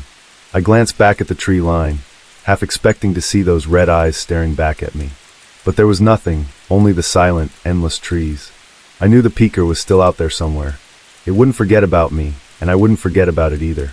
The scar on my back was a constant reminder that I had been marked, and that it was only a matter of time before it came for me again. The fear was always there, lurking in the back of my mind. A reminder that some things, some monsters, are very real, and sometimes they don't let go. We arrived at our campsite near Idaho City, just as the sun was setting, the sky turning a deep orange and pink. The forest around us was dark and quiet, the trees standing tall like silent giants. My boyfriend and I were excited to be here, ready for a weekend of camping, exploring, and maybe even a little ghost hunting. He had told me about an old cemetery nearby, and we thought it might be fun to check it out the next day. The campsite seemed perfect at first, quiet, secluded, surrounded by trees that swayed gently in the wind. We set up our tent, got a fire going, and started to relax. I played some music on my phone while we roasted marshmallows, and my boyfriend told me stories about the history of Idaho City. But something felt strange. As he talked, it felt like the fire was getting louder, like the crackling was almost drowning out his voice. I tried to ignore it, but a weird feeling settled in my stomach. After a while, I looked at my phone and noticed the battery was at 30%. A few minutes later, it just died. No warning. Nothing. I was confused. It shouldn't have died that fast. We decided to go sit in the car to charge it for a bit. My boyfriend said he'd go check on the fire while I stayed in the car, waiting for my phone to come back to life. Suddenly, the passenger door slammed shut. It wasn't just a gentle close. It slammed so hard the whole car shook. I jumped, my heart pounding. I quickly turned on the car's headlights, the bright beams cutting through the darkness. But there was nothing there, just the trees, their shadows dancing in the light. I took a deep breath, trying to calm down. Maybe it was just the wind. When my boyfriend came back, he said the same thing. "It's probably just the wind," he told me, but I could see he was a little shaken too. We decided to call it a night. The wind had picked up, making strange whispery noises as it moved through the trees. We finished our drinks, put out the fire, and crawled into our tent. But I couldn't shake the feeling that something was wrong. The wind kept brushing against the tent, making the rain flap rustle in a way that sounded almost deliberate. I lay there, staring up at the dark ceiling of the tent, trying to convince myself it was all in my head. But deep down, I knew something wasn't right. The feeling of being watched wouldn't go away. I kept hearing faint noises, like whispers carried on the wind, too quiet to understand, but just loud enough to know they were there. I tried to tell myself it was just the forest, just the wind playing tricks on me. But as I lay there, eyes wide open in the darkness, I couldn't help but feel that we weren't alone. Something was out there, just beyond the trees, waiting. And whatever it was, it had noticed us. I woke up to my boyfriend shaking my shoulder, his face pale in the dim light of the early morning. "Listen," he whispered, his voice barely audible. I held my breath, straining my ears. There it was, slow, deliberate footsteps crunching over the dry leaves just outside our tent. My heart skipped a beat. The steps were moving around us, circling the tent. I looked at my boyfriend, and he was staring at the ceiling, eyes wide with fear. He pressed a finger to his lips, motioning for me to stay quiet. The footsteps moved closer, and I could hear them clearly now, slow, heavy, like someone was deliberately taking each step. My mind raced. Who could be out here? We hadn't seen anyone for miles. I felt my breath catch in my throat, my whole body tense. Suddenly I heard a faint metallic sound, like something scraping against our car. It wasn't an animal, it was too deliberate, too human. I reached for my phone, trying to turn on the flashlight, but the battery was still dead. Panic was creeping in, and I felt my hands shaking. I looked at my boyfriend, and he nodded towards the car. I knew what he was thinking. We had to whatever it was away. I reached over, my hand trembling as I pressed the button on the car key to activate the alarm. The silence of the forest shattered as the car horn blared, the lights flashing. The footsteps stopped abruptly, and for a moment, everything was still. I held my breath, waiting. The alarm stopped, and the silence returned. I listened, straining my ears, but there was nothing. Just the wind rustling through the trees. I looked at my boyfriend, and he gave me a small shaky smile. "Maybe it's gone," he whispered, his voice barely audible, but deep down, I knew it wasn't that simple. Something was still out there. Minutes passed, and just as I started to relax, the footsteps returned. This time they were closer, moving slowly around the tent, just inches from where we lay. My boyfriend's body went stiff, and I could see the fear in his eyes. I felt my heart pounding, each beat echoing in my ears. The footsteps moved around the tent, circling us, then stopped right where our heads were. I heard a whisper, soft, almost like it was carried on the wind, but clear enough that I knew it wasn't my imagination. My boyfriend grabbed my hand, his grip tight. We had to get out of there. Slowly, we started packing up our things, trying to stay as quiet as possible. Every rustle of fabric seemed deafening, and I was terrified that whatever was outside would hear us. My hands were shaking so badly that I could barely zip my bag. Finally, we were ready. My boyfriend nodded at me, and we both took a deep breath. He unzipped the tent slowly, the sound almost unbearable in the silence. The moment the flap opened, I felt it. A heavy, suffocating feeling, like the air had thickened. A sour smell hit me, making my stomach turn. I struggled to breathe, my chest tightening. My boyfriend squeezed my hand, and we stepped out into the darkness. The forest was still, the trees looming over us like silent watchers. I grabbed our bags and ran to the car, my eyes darting around, trying to see into the shadows. My boyfriend went to grab the rest of our supplies. Suddenly, I heard his voice, calling my full name from the direction of the road. "Stephanie." It was urgent, desperate, but something felt wrong. We never used our full names, always pet names. I stood there, frozen, staring into the darkness. The voice called again, and I felt my blood run cold. Then out of nowhere, my boyfriend appeared beside me, his face pale. "What are you looking at?" he asked, his voice shaky. I turned to him, my heart pounding. "Did you call me?" I asked, but he shook his head, his eyes wide with fear. He hadn't called me. We didn't wait any longer. We grabbed everything we could, threw it into the car, and got out of there as fast as we could. The feeling of being watched didn't leave, even as we sped down the winding road, the forest pressing in on us from all sides. Whatever was out there, it wasn't finished with us. And I knew deep down that it was only a matter of time before it found us again. We drove away from the campsite as fast as we could, the tires kicking up gravel as we sped down the narrow road. The trees felt like they were closing in on us, their branches reaching out like dark, twisted hands. My boyfriend was gripping the steering wheel so tightly his knuckles were white, and I couldn't stop looking over my shoulder, expecting to see something chasing us. The air in the car was thick, the same sour smell from the campsite still lingering, making my stomach churn. We hadn't been driving for more than 10 minutes when it happened. Out of nowhere, a deer jumped into the road, its eyes glowing a strange bright yellow in the headlights. My boyfriend slammed on the brakes, the car skidding to a stop just inches away from it.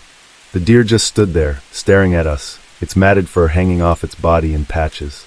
Something about it felt wrong, its eyes didn't look natural, and it didn't move, even as we honked the horn. "Go around it," I whispered, my voice trembling. My boyfriend nodded, slowly steering the car around the deer. As we passed it, I couldn't help but stare at it, its head turned to follow us, its glowing eyes locked onto mine.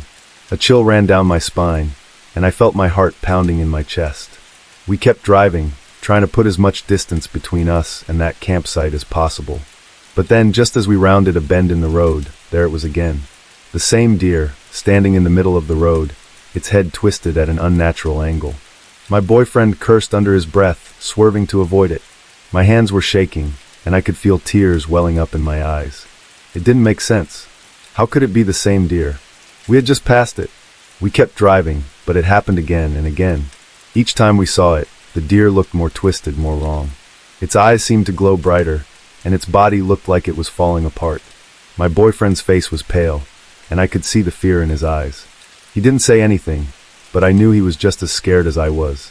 After the fourth time, I couldn't take it anymore. "Don't stop," I whispered, my voice barely audible. "Just keep going." My boyfriend nodded, his foot pressing down harder on the gas pedal. The road seemed endless, trees pressing in on us from all sides.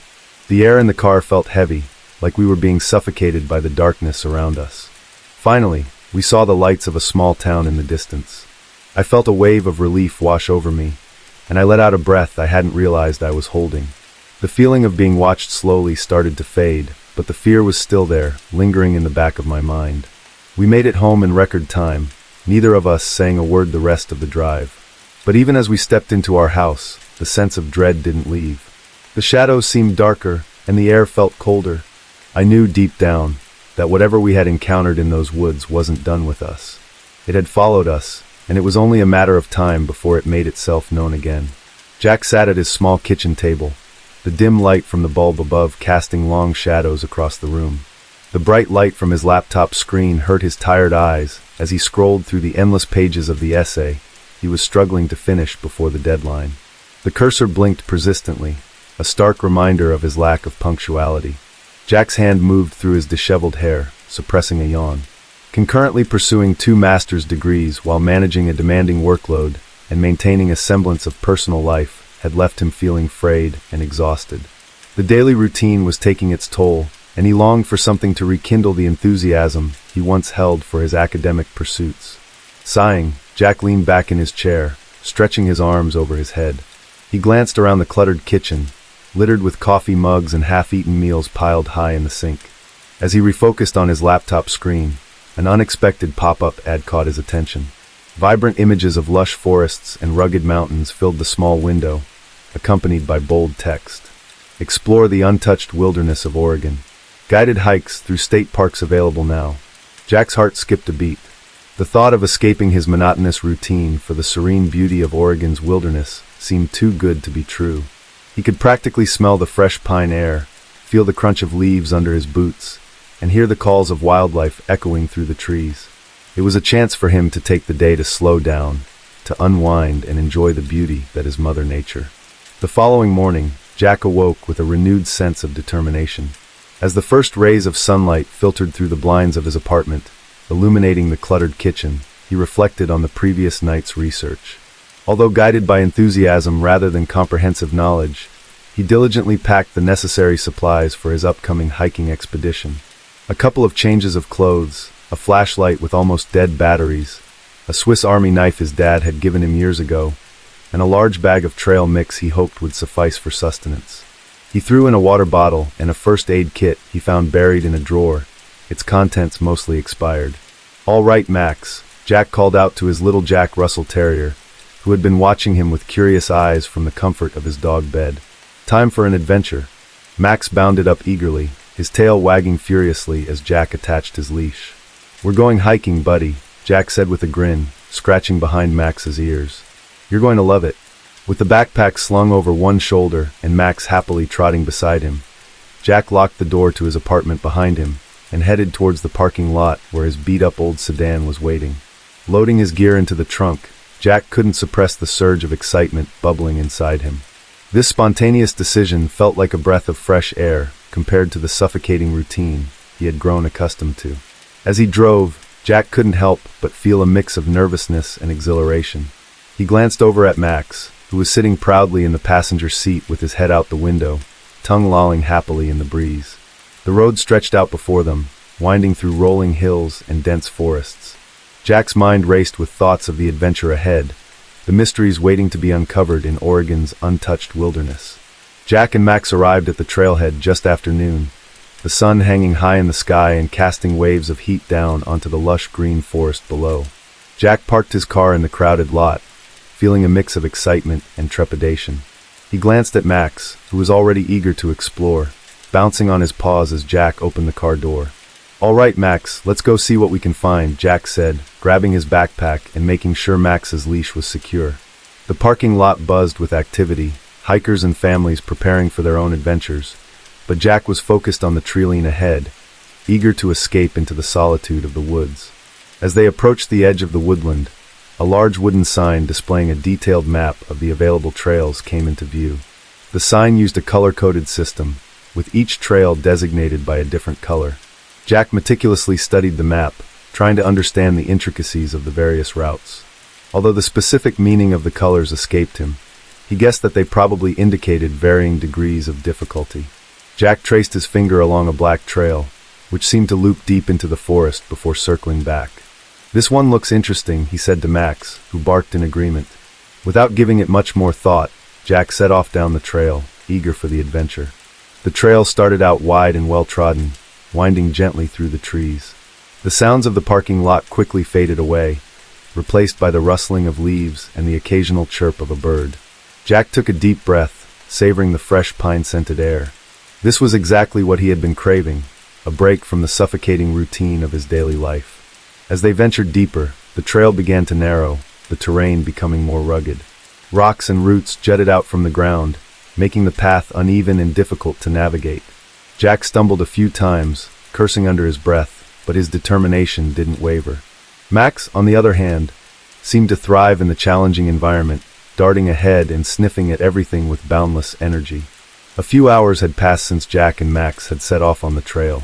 The once wide and well-trodden path had completely disappeared, swallowed by a tangled mess of roots, rocks, and dense shrubs. Jack's initial enthusiasm had given way to a growing sense of unease.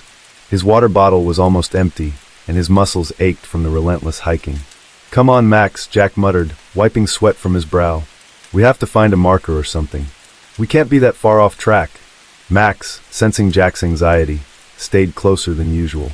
His ears perked and eyes darting around nervously. The forest, which had seemed so inviting and serene earlier, now felt oppressive and alien. The shadows lengthened as the afternoon wore on, and the air grew cooler, bringing with it an eerie silence. Jack pushed forward, his eyes scanning desperately for any sign of the trail. Every direction looked the same, and the forest seemed to stretch endlessly in all directions. He stumbled again, this time catching his foot on an exposed root and crashing to the ground. Max barked, rushing over to his side.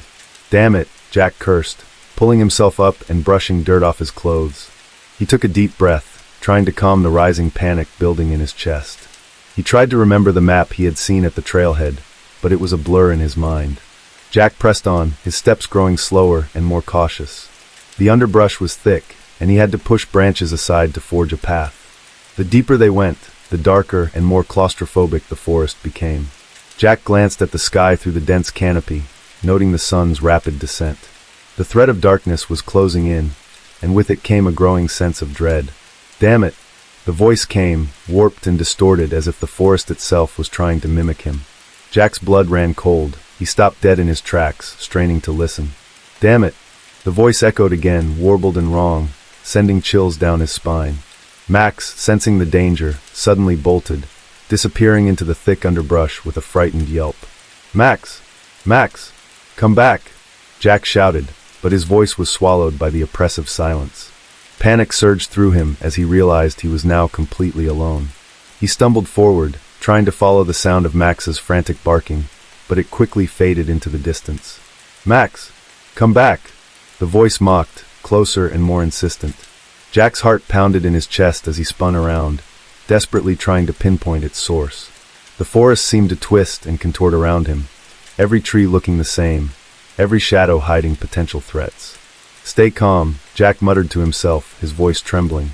"Just stay calm." He took a deep breath and tried to focus. He had to find Max and get out of these woods before nightfall. Jack's flashlight flickered weakly as he trudged forward, casting eerie, dancing shadows on the trees. "Max!" Jack called, his voice swallowed by the forest. The knot of anxiety that had formed in Jack's stomach tightened as the battery to his flashlight flickered several times before giving out, plunging him into darkness. "Max!" The voice echoed, unnervingly close. Jack's breath hitched. He turned in circles, trying to catch any sign of movement, any hint of where the voice was coming from. The forest was now a maze of shadows, each one hiding potential danger. "Who's there?" Jack shouted, his voice breaking with fear. "What do you want?" Silence. Then a low, guttural laugh echoed through the trees, sending shivers down Jack's spine. He backed away, his eyes wide, straining to see anything in the encroaching darkness. The laughter chased him deeper into the forest. Jack turned and ran, ignoring the branches that whipped at his face and the roots that tried to trip him. He had to find Max. He had to get out of these woods. But as he ran, the forest grew darker, the trail more indistinguishable. Jack's footsteps echoed in the silence, each one a reminder of how alone he was. His heart pounded in his ears, his breath coming in desperate gasps.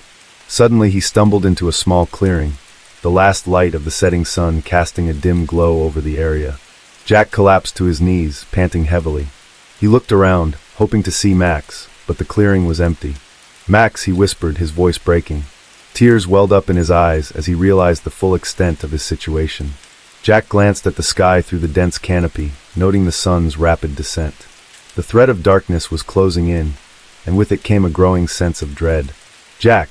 The voice came, warped and distorted, as if the forest itself was trying to mimic him. Jack's blood ran cold. He stopped dead in his tracks, straining to listen. "Jack!" The voice echoed again, warbled and wrong, sending chills down his spine. Max, sensing the danger, suddenly bolted, disappearing into the thick underbrush with a frightened yelp. "Max! Max, come back!" Jack shouted, but his voice was swallowed by the oppressive silence. Panic surged through him as he realized he was now completely alone. He stumbled forward, trying to follow the sound of Max's frantic barking, but it quickly faded into the distance. "Max, come back!" The voice came again, closer and more insistent. Jack's heart pounded in his chest as he spun around, desperately trying to pinpoint its source. The forest seemed to twist and contort around him, every tree looking the same, every shadow hiding potential threats. "Stay calm," Jack muttered to himself, his voice trembling. "Just stay calm." He took a deep breath and tried to focus. He had to find Max and get out of these woods before nightfall. Jack's flashlight flickered weakly as he trudged forward, casting eerie dancing shadows on the trees. "Max!" Jack called, his voice swallowed by the forest. The knot of anxiety that had formed in Jack's stomach tightened as the battery to his flashlight flickered several times before giving out, plunging him into darkness. "Jack!" The voice came again, unnervingly close. Jack's breath hitched.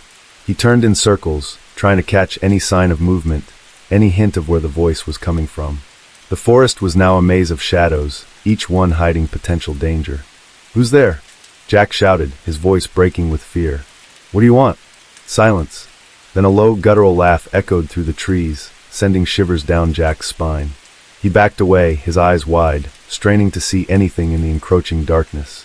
"Jack!" The voice was relentless, beckoning him deeper into the forest. Jack turned and ran, ignoring the branches that whipped at his face and the roots that tried to trip him. He had to find Max. He had to get out of these woods. But as he ran, the forest grew darker, the trail more indistinguishable. Jack's footsteps echoed in the silence, each one a reminder of how alone he was. His heart pounded in his ears, his breath coming in desperate gasps.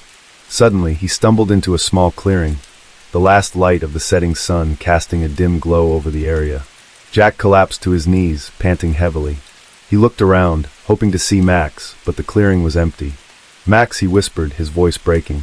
Tears welled up in his eyes as he realized the full extent of his situation.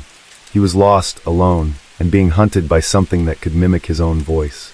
Jack! The voice came again, softer now, almost a whisper. Jack looked up, his vision blurred with tears, and saw a figure standing at the edge of the clearing. It was tall and emaciated, its pale flesh almost glowing in the fading light.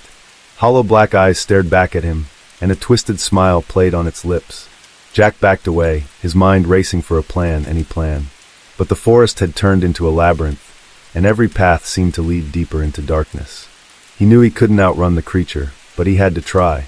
Gathering the last of his strength, Jack turned and bolted into the woods, the creature's laughter echoing behind him. He ran blindly, branches slashing at his face, roots tangling his feet. The forest seemed to close in around him, and Jack knew he was running out of time. Jack stumbled, falling to the ground. He scrambled to his feet, but it was too late. The creature loomed over him, its hollow eyes boring into his soul. Jack's scream echoed through the forest, but there was no one to hear it. I knew taking the job near the Great Smoky Mountains was going to be lonely, but I never imagined it would be this silent. My first week out here at the Fire Lookout Tower was almost peaceful. I woke up every morning to a crisp, cold sunrise, the trees stretching endlessly into a green sea, with nothing but the occasional rustling of wind and the chirps of birds to keep me company. The isolation was what I signed up for, but the first few nights, that's when it all started. The radio was an old relic, static crackling out of it in the background whenever I had it on. At first it was just that, harmless static, but after a few nights I started hearing something underneath it, faint whispers, so soft I thought it was just the wind. I ignored it. I mean, it was probably just the equipment acting up, right? This place wasn't exactly state-of-the-art. But then the whispers started to change. They didn't sound like static anymore. It was like like several people were trying to speak, their voices distant and weak. I would sit up in bed, staring at the radio across the room, trying to make sense of it. It would only happen late at night, always when I was alone in the dark. I told myself it was nothing, but the sound sent chills creeping up my spine. A few nights later, the whispers turned into cries for help. They were soft, almost pleading, like someone was lost and desperate, and they were coming from places far out in the forest, places I knew no one could be. I checked the maps, tracing the calls back to dead-end canyons and abandoned trails. These were areas where no hiker should be wandering, especially not at midnight. I told myself it had to be some kind of prank, maybe someone messing with the frequency. But deep down I knew it wasn't. One night, as I was drifting off to sleep, the radio suddenly crackled to life, louder than ever. I heard a voice, my voice. It was calling for help, desperate and terrified. "Help me please," it said, and I swear my heart stopped. It wasn't just similar to my voice. It was my voice. I felt frozen, my eyes locked on the radio, which crackled again before going silent. Outside, the forest seemed to hold its breath. The wind stopped, and all the usual night noises fell away. I was alone, and yet I wasn't. Something was out there. I went to the window, staring out at the forest bathed in pale moonlight. At first, everything seemed still. Then something moved, a shadow shifting at the edge of the clearing. My heart pounded as I strained to see. A figure emerged from the tree line, slowly making its way toward the base of the tower. I blinked, trying to make sense of it. The way it moved. It wasn't right. Its limbs jerked, as if they didn't quite fit together. And then I saw its face. It was my face, twisted, hollow-eyed, with a grotesque, unnatural smile. It stared up at me, and I swear it knew I was watching. It started climbing the stairs, each step echoing louder and louder. My radio crackled again, my voice, begging for help. I felt a scream rise in my throat, but no sound came out. My flashlight was in my hand before I even realized it, the beam of light flickering as I pointed it down the stairs. The figure didn't stop. It kept coming, the smile never faltering. Panic took over. I did the only thing I could think of. I turned, ran to the opposite side of tower, and without thinking I jumped. The branches below caught me, scratching, tearing, as I tumbled down the slope. I didn't care about the pain. I just knew I had to get away. Whatever that thing was, it wasn't me, and it wanted something I wasn't willing to give. I don't know how I survived that jump. I woke up at the bottom of the hill, bruised and aching all over. My head was pounding, and my body felt like it had been dragged through a thorn bush. It was still dark, the only light coming from the moon overhead, casting long shadows through the trees. For a moment, I thought maybe it had all been a nightmare. But then I heard it, the radio crackling from the tower, my own voice echoing out into the night, still calling for help. I knew I couldn't stay there. I forced myself to my feet, my legs shaky beneath me. I had to get as far away from that tower as possible. I started moving, half running, half stumbling through the woods. Every branch that snapped under my feet made me jump, my heart pounding so hard I thought it might burst. The forest felt different now. It wasn't just the quiet. It was the way the shadows seemed to move, shifting just out of the corner of my eye, like something was watching me. I had no idea where I was going. I just knew I had to keep moving. The ground was uneven, roots and rocks tripping me up as I ran. My flashlight was barely working, the beam flickering in and out, but I didn't dare stop to fix it. I could still hear the radio, faint now, but there. My own voice, calling my name, pleading for help. It made my skin crawl. After what felt like hours, I stopped to catch my breath, leaning against a tree. My lungs burned, and my legs felt like they could give out at any moment. I listened, trying to hear anything over the sound of my own breathing. The forest was silent. Too silent. And then, from somewhere in the darkness, I heard footsteps. Slow, deliberate, getting closer. My heart skipped a beat. It was here, that thing, the one that looked like me. I turned off my flashlight, hoping the darkness would hide me.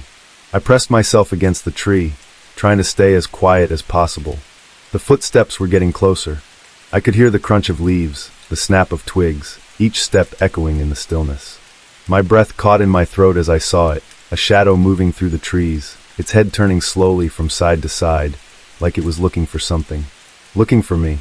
I wanted to run, but my legs wouldn't move. I was too scared. I watched as the figure got closer, the moonlight catching its face. My face. But its eyes were empty like black holes, and that smile, that horrible twisted smile, was still there. It stopped, its head tilting slightly like it was listening. I squeezed my eyes shut, praying it wouldn't find me. Then suddenly, it turned and started walking away, back into the woods. I waited, my whole body trembling, until I could no longer hear its footsteps. I didn't know why it had left, but I wasn't about to stick around to find out. I forced myself to move, every muscle aching as I started running again, deeper into the forest. I didn't know where I was going, but anywhere was better than here. The whispers started again, faint at first, then growing louder. They were all around me, echoing through the trees, my own voice calling my name, over and over. I covered my ears, trying to block it out, but it was no use. It was like the forest itself was speaking, trying to draw me in, trying to make me stop. But I couldn't. I wouldn't. I had to get away no matter what. I didn't stop running until I saw the flicker of a campfire in the distance. I stumbled toward it, my legs barely holding me up. A group of hikers looked up as I burst into their camp, their faces a mix of shock and confusion. I must have looked like a madman, covered in dirt and scratches, my eyes wild with fear. I tried to explain, but the words wouldn't come out right. They didn't need to understand. They could see the terror in my eyes. They let me stay by the fire, and for the first time that night, I felt a small sense of safety. Sitting by the campfire with the hikers felt like the first breath of fresh air after being underwater too long. The warmth of the flames chased away some of the chill that had settled into my bones. The hikers asked questions. Who was I? Where had I come from? But I could barely get the words out. All I could do was mutter about the tower, about the voice that wasn't mine. They exchanged uneasy glances, but let me stay. It was enough for me to feel just a little less alone. The firelight flickered, casting long shadows around the clearing. I tried to tell myself I was safe now, that whatever had been following me couldn't come this far. But deep down, I knew that wasn't true. The forest felt alive, like it was listening, watching, and the shadows beyond the fire's glow seemed to shift and move on their own. I couldn't sleep, even though the other hikers eventually lay down, exhausted. My body was sore and aching, but my mind wouldn't let me rest. Every rustle of the leaves, every crackle of the fire made me jump. My eyes kept drifting to the edge of the clearing, expecting to see that figure again, my face, smiling that horrible smile. I tried to keep my eyes on the fire, tried to focus on the warmth, the light, but I could feel the forest pressing in on me. Then I heard it again, my voice, faint but clear, coming from somewhere in the darkness. Help me, please. My stomach twisted, and I felt all the warmth drain from my body. It was the same words, the same tone, like a broken record repeating over and over. I turned looking at the hikers, but they were all asleep, oblivious. I was alone again with the voice. I stood up, my heart pounding. The voice was getting louder, echoing through the trees. I could hear it from all directions surrounding me, my own voice, pleading, desperate. I stumbled backward, almost tripping over one of the sleeping hikers. I wanted to wake them, to make them hear it too, but something stopped me, a sense of dread, like if I acknowledged it, if I said it out loud, it would make everything worse. The voice grew louder still, until it was almost deafening. I pressed my hands to my ears, trying to block it out, but it was no use. It was inside my head, rattling around like a trapped insect. I backed away from the campfire, my eyes darting around the clearing, searching for the source. And then at the edge of the firelight, I saw it. The figure. My face, twisted and wrong, staring at me from the shadows. Its mouth moved and the words came out. My words. Help me. Please. It stepped closer, and I could see the darkness in its eyes, empty and hollow. The smile on its face widened, stretching too far, like it was enjoying my fear. I wanted to scream, but my voice caught in my throat. I turned and ran, sprinting past the sleeping hikers, away from the campfire, deeper into the forest. Branches whipped at my face, the underbrush clawing at my legs, but I didn't stop. I could hear it behind me. The footsteps. The voice. Still calling my name. Still pleading for help. The forest closed in around me, the darkness swallowing me whole. I ran until my legs gave out, collapsing onto the forest floor, my chest heaving. The whispers were all around me now, my own voice mixed with others, a chorus of desperate pleas. I closed my eyes, tears streaming down my face, and prayed for it to stop. Suddenly, there was a hand on my shoulder. I gasped, jerking away, but it was one of the hikers, his face filled with concern. "Hey, it's okay," he said, his voice breaking through the head. "You're safe now." I looked around, realizing I was back at the camp.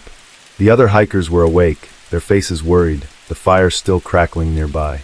But as I looked past them, into the dark forest, I knew it wasn't over. The shadows were still there, shifting, waiting, and somewhere out there my own voice was still calling, still begging for help. And I knew deep down that it wouldn't stop until it got what it wanted. We were supposed to be getting away from it all, just two buddies, a weekend of hunting, no phones, no stress. Reed had talked me into it, said it would be epic, and for some reason I believed him. I didn't think twice when he said the Utah desert was the perfect spot. Yeah, sure, I had heard some of the stories, but come on, it was just a desert, right? Nothing out there but sand, rocks, and the occasional lizard. Or so I thought. The drive out there had been pretty uneventful, just a lot of Reed singing off-key to his terrible playlist, and me staring out the window, watching the landscape go from civilization to absolute nowhere. By the time we finally rolled up to our campsite, the sun was already halfway down, casting these weird long shadows across the sand. Everything looked stretched out, almost like the desert itself was yawning, ready to swallow us whole. We started setting up camp. Reed was all jokes, laughing about the so-called skinwalker that the gas station guy had warned us about. I remember the guy's face, all serious, like he was trying to scare us off.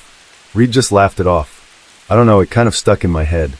I mean, I didn't really believe in desert monsters or anything, but the way the guy said it like he really meant it gave me this weird feeling in my gut. By the time the fire was going, it was dark.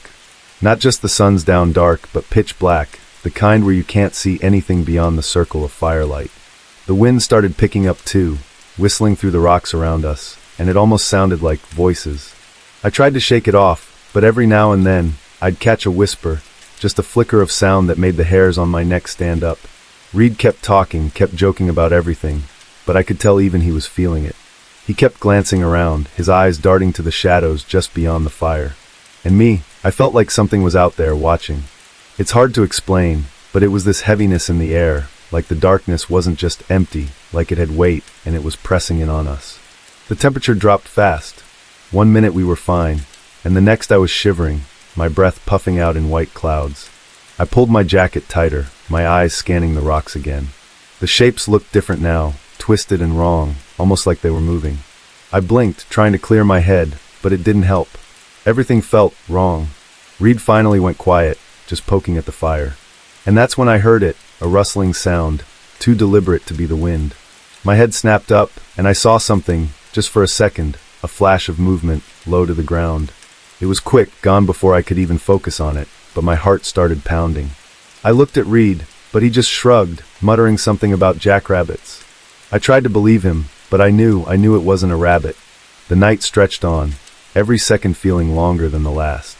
The fire crackled, and the wind whispered, and I couldn't shake that feeling that we weren't alone out there, that something was watching us from the dark, waiting.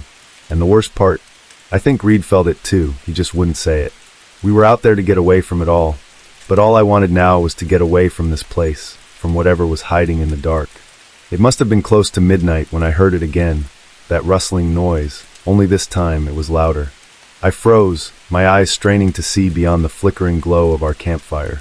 Reed had dozed off, his head resting awkwardly against his backpack. And for a second, I almost woke him up, but then I thought, what if it was just some animal? No point in freaking Reed out if it was nothing, right? I leaned forward, squinting into the darkness. The wind had died down, leaving the desert eerily quiet. And that's when I saw it, a shadow low to the ground, moving between the rocks. It was fast, almost too fast, and it was coming closer. My heart started pounding, my stomach twisting into a tight knot. I tried to tell myself it was just a coyote or something, but deep down I knew better. This felt wrong. "Reed," I whispered, my voice barely audible. I nudged him with my foot, my eyes never leaving the shadow. He groaned, blinking up at me, clearly annoyed. "What?" he muttered, rubbing his eyes. "Shoo," I hissed, "there's something out there." Reed sat up, squinting into the darkness. "You're kidding me, right?" he said, his voice dripping with skepticism. But then he saw the look on my face, and his expression changed. He turned his head slowly, scanning the rocks around us. For a moment, there was nothing, just the crackle of the fire and the cold night air. And then we both saw it, a figure standing on the crest of a hill. My breath caught in my throat.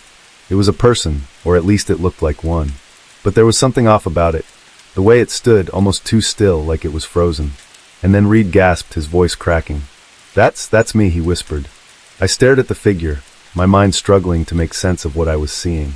It was wearing Reed's jacket, had the same build, the same stance. It was like looking at a reflection, only it wasn't moving. It just stood there watching us.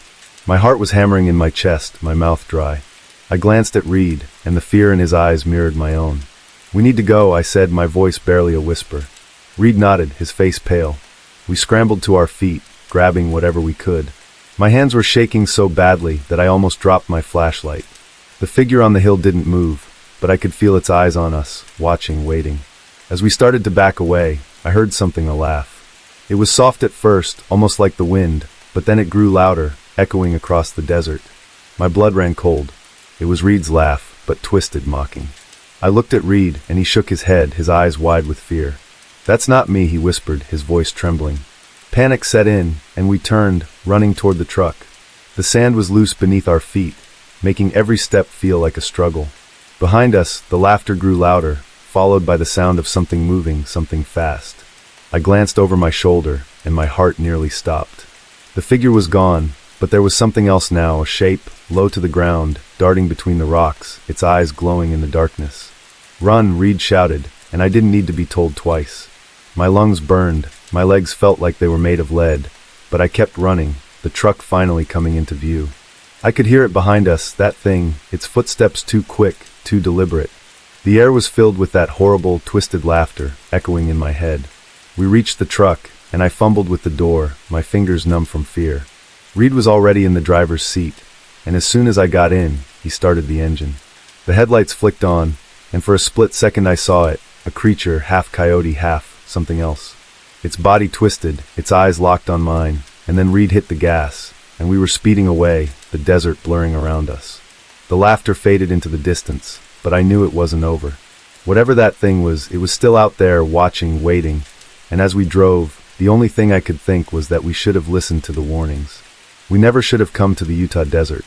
Reed kept the pedal floored, and the truck bounced over the rough desert terrain, each jolt making me clench my teeth. I kept looking over my shoulder, half expecting to see that thing right behind us. My heart was pounding so hard it felt like it was going to burst out of my chest. The headlights cut through the darkness, but the desert seemed endless. It was like no matter how far we drove, we weren't getting any closer to safety. "Are we even going the right way?" I asked, my voice shaky. Reed didn't answer, his eyes were glued to the road. If you could even call it a road, it was just sand, rocks, and the occasional scrubby bush. His knuckles were white on the steering wheel, his jaw clenched. I could tell he was just as scared as I was, maybe even more. "I don't know," he finally said, his voice barely audible. "I think so." The truck hit a particularly deep dip, and I nearly smacked my head on the roof. I groaned, clutching at the door handle to steady myself. I glanced out the window, and for a second, I thought I saw something moving alongside us. My breath caught in my throat, and I squinted, trying to make it out. It was just shadows, I told myself. Just the desert playing tricks on me. But deep down, I didn't believe it. Reed must have seen it too, because he suddenly swerved, the tires skidding on the loose sand. "Did you see that?" he shouted, his voice cracking. I didn't want to answer. I didn't want to admit that, yeah, I'd seen it, something keeping pace with us, something that shouldn't be able to move that fast. The truck fishtailed, and for a second, I thought we were going to flip. But Reed managed to get it under control, and we kept going, the engine roaring as he pushed it as hard as it could go. My hands were shaking, my fingers numb as I gripped the dashboard. The laughter had stopped, but the silence was almost worse. It felt like the entire desert was holding its breath, waiting for us to make a mistake. Suddenly, the truck's headlights caught something ahead, a shape, standing right in the middle of our path. Reed cursed under his breath and slammed on the brakes. The tires screeched, the truck skidding to a stop just a few feet from the figure. My heart felt like it had stopped completely. It was the same thing we'd seen before, a twisted version of Reed staring at us with those empty eyes. "What? What do we do?" I stammered, my voice barely a whisper. Reed didn't answer. He just stared at it, his face pale, his eyes wide. The figure took a step toward us, its movements jerky, unnatural. My stomach turned, and I felt a wave of panic rising in my chest. We had to get out of there. We couldn't just sit here and wait for whatever that thing was to reach us. "Go," I shouted, my voice cracking. "Just drive." Reed snapped out of it, his hands fumbling on the gear shift. He hit the gas, and the truck lurched forward, swerving around the figure. I kept my eyes on it as we passed, and for just a moment, I swear it smiled at me. This horrible, twisted grin that made my skin crawl. Then it was gone, swallowed up by the darkness, and we were speeding away again. My hands were trembling, my heart racing. I looked at Reed, and he looked at me, and I could see the fear in his eyes. We didn't say anything. There was nothing to say. We just had to get out of there, as far away from the Utah desert as we could. We never went back to that spot again. Be careful when you go into the Utah desert. You never know what you might encounter. I swear, everything was going great until it wasn't. We were all having a blast, Lily, Ethan, Noah, Hannah, Alex, and me. The sky was perfect, the canyon was huge and beautiful, and it felt like we were on top of the world. We had our ropes, our gear, and we were ready to take on whatever nature threw at us. At first, it was nothing but laughter and jokes, like we were invincible. We were rappelling down rocky ledges, our voices echoing back at us, and I remember thinking, this is exactly what I needed, a break from all the stress back home, just us and the wild. Then it all changed. It happened so fast. One moment we were climbing down, and the next, the ground started to shake. It wasn't just a tremor either. It was like the whole world decided to have a meltdown. I heard someone shout, and suddenly there were rocks everywhere, crashing down like a nightmare. Dust filled the air, and I couldn't see anything. I remember feeling my heart in my throat, my hands clawing at the canyon wall as I tried to find some kind of cover. When the dust settled, we were all coughing, trying to figure out what just happened. We looked back the way we came, and it was like our exit had just vanished, buried under a ton of rock. I felt this cold dread seep into me, like ice spreading through my veins. There was no way out. We were trapped. Ethan, always the calm one, tried to reassure us, saying we'd find another way, but I could see it in his eyes. He was just as scared as the rest of us. We decided to set up camp, since the sun was already starting to dip below the canyon walls. It got dark fast, way faster than I expected. The shadows stretched out, and I swear they felt like they were creeping closer, like they had a mind of their own. We made a fire, trying to keep the darkness at bay, but it didn't help much. It only made the shadows dance, flickering along the canyon walls, making everything look even more eerie. I kept glancing over my shoulder, feeling like someone, or something, was watching us from the dark. Ethan said he was going to scout ahead, see if he could find another way out. I didn't like the idea of him going alone, but he was always the brave one, the one who knew what to do. So we let him go, and the rest of us just waited. The quiet was the worst part. It wasn't just quiet, it was dead silent, like the whole canyon was holding its breath. I hugged my sleeping bag closer, trying not to think about what could be out there. Every little sound made me jump. The wind, the crackle of the fire, even my own breathing. And then we heard it, a voice calling our names. At first I thought it was Ethan, that he was coming back, but something about it wasn't right. It echoed weirdly, like it was bouncing around too much, stretching in ways it shouldn't. It made my skin crawl, and I could see Hannah's eyes go wide, like she felt it too. We all stared into the darkness, straining to see something, anything. Then Ethan came back, or at least it looked like Ethan.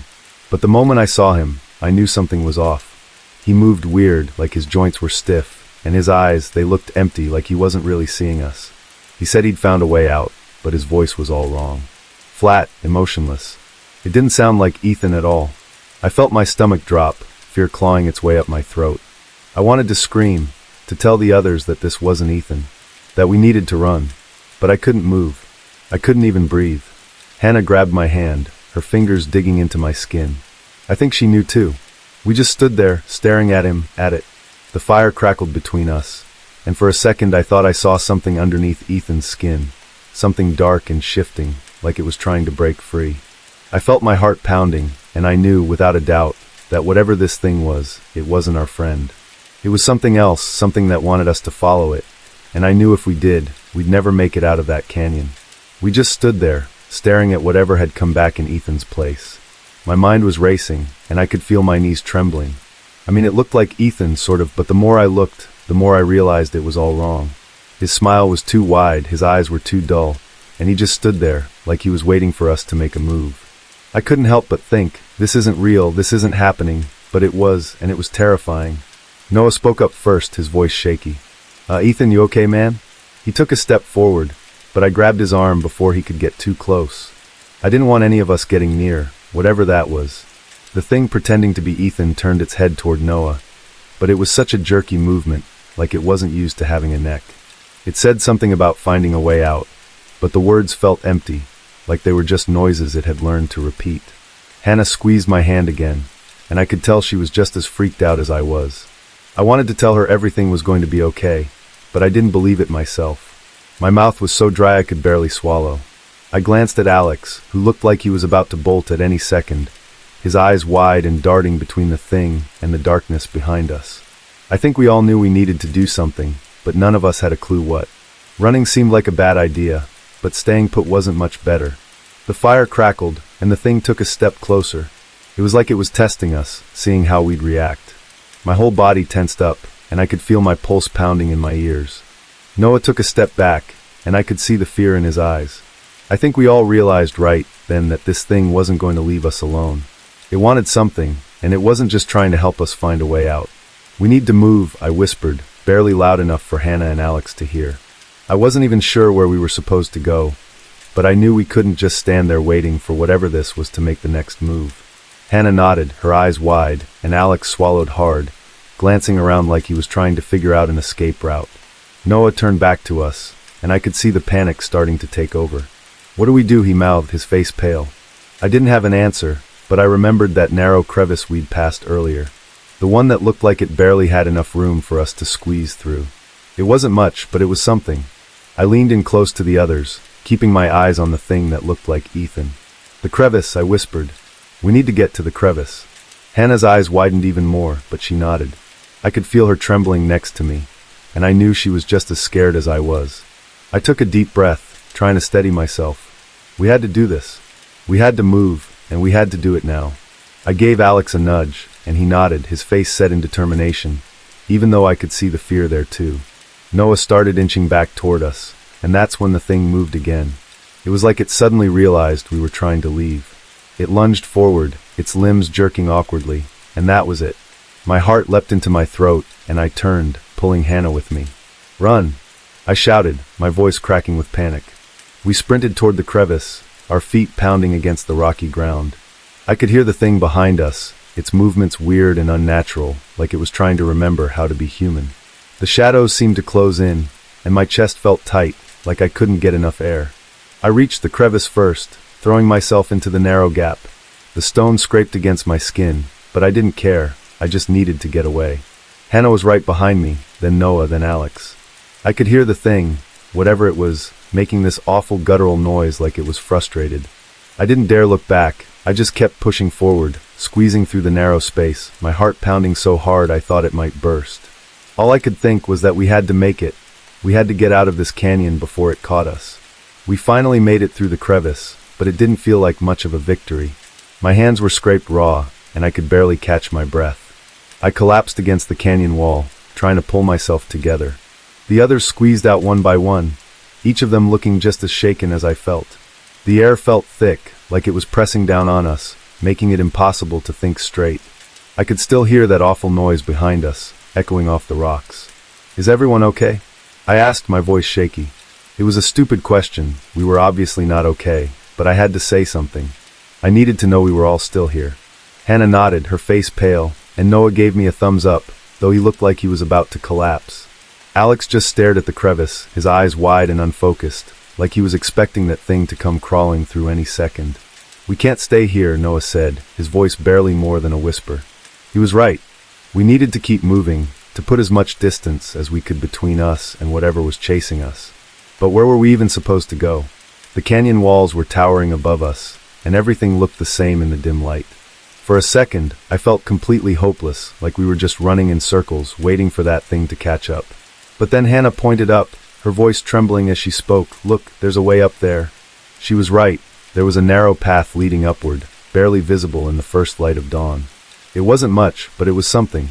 And right now, any direction that took us away from here was good enough for me. We started climbing, our bodies aching with every step. The path was steep and uneven, and I kept slipping, my legs barely able to keep up. My heart was still racing, and every time I heard a noise, every scrape of a rock, every rustle of wind, I was convinced it was that thing coming for us. I kept glancing back, expecting to see it dragging itself up the path, that twisted, horrible smile still on its face. "Just keep going," I kept telling myself over and over like a mantra. I looked over at Hannah, and she was struggling too. Her face twisted in pain, but she kept moving, one foot in front of the other, even when it looked like she was about to give up. We all did. We had to. It was the only thing keeping me from falling apart, that if we just kept moving, maybe we'd finally be safe.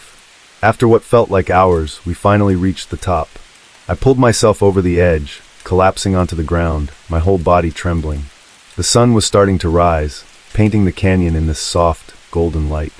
For a moment, it almost looked peaceful, like none of the nightmare we'd just lived through had actually happened.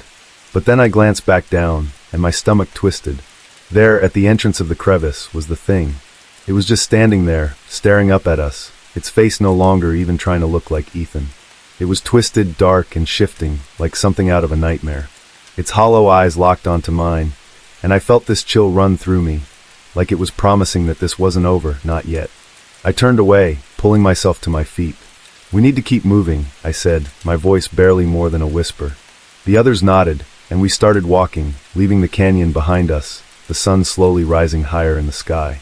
I tried to tell myself we were safe now, that we had made it, but deep down I knew that thing was still out there, waiting, watching, and somehow, I knew it wasn't done with us yet. I wish I could say that Jesse and I weren't warned, but we totally were. The locals, every single one of them, gave us those looks. You know the kind, the ones that say you're making a big mistake. The old guy at the gas station even mumbled something about strange things and disappearances out there. Jessie just rolled her eyes, and honestly, I probably laughed it off too. I mean, we're experienced backpackers. We've done this kind of thing a million times. We weren't about to let some spooky campfire tales ruin our adventure. So there we were, trudging deeper and deeper into the woods, packs digging into our shoulders, the trees closing in around us like they were part of some giant ancient wall. The deeper we went, the more the air changed. It felt heavy, like there was something unseen just hanging in it. I tried to shake the feeling, told myself I was imagining things, but there was no denying it. The deeper we went, the quieter everything got. No birds, no wind, not even the rustle of leaves, just the crunch of our boots and the heavy breathing we tried to pretend wasn't from nerves. By the time we found the clearing, the sun was setting, casting this kind of weird orange glow through the branches. It was perfect, though. Moonlight already starting to spill into the open space, a spot just big enough for our little campfire. We set up, got the fire going, and before long, we were laughing again, trying to shrug off the weird vibes from earlier. Jesse cracked open some trail mix, and we joked about the creepy stuff we'd heard, pretending like none of it was getting under our skin. But honestly, there was this tight knot in my chest that just wouldn't go away. I don't know when it started, but at some point, the fire just felt like it wasn't enough. The light didn't seem to reach as far as it should have. Everything beyond that circle of flickering orange was pitch black, like the darkness was swallowing it whole. Jessie was in the middle of telling some story about a friend's terrible hiking date when I saw it. At first, I thought it was just a shadow, but it wasn't. There was something, standing right at the edge of the clearing. My heart skipped a beat, and I swear my stomach dropped to my feet. I couldn't see much, just a figure, half hidden in the darkness. But it was staring right at us. I blinked, and for a second I thought maybe I was just seeing things. But when Jessie noticed my sudden silence, she turned and her laughter stopped cold. There, standing at the tree line, was Jessie. Or, well, something that looked like Jessie. Same red beanie, same torn knee in her jeans, but its posture was all wrong, too stiff, too posed, like it was trying to figure out how to be human. And the way its eyes caught the light from the fire, it wasn't right. There was something hollow about them, something that made my skin crawl. Then it spoke, or tried to. It was Jessie's voice, but not. Like it had been recorded on an old tape that was played back just a little too slow. "Alex, come here," it said, dragging out the words, stretching them in this awful, unnatural way. I didn't breathe. I couldn't. Jessie, the real Jessie, grabbed my arm, her fingers digging in. Her whisper was frantic, terrified. "That's not me, Alex. We need to go. Now." And that's when the figure took a step forward, its face shifting like the skin didn't fit, like it was wearing her face, but it wasn't quite right. My whole body went cold. Everything after that was a blur, just pure instinct. We were on our feet, running, the fire, our gear, everything left behind. I didn't even look back. I could hear it though, hear it moving, the way it crashed through the underbrush, like it couldn't decide if it was human or something else. And the worst part, it kept calling my name, switching between Jessie's voice and something guttural, something that sounded like a snarl mixed with a plea. I didn't know if we'd make it out. All I knew was that we had to keep running, keep moving, because whatever that thing was, it wasn't going to stop. Running through the woods at night is probably one of the worst ideas ever.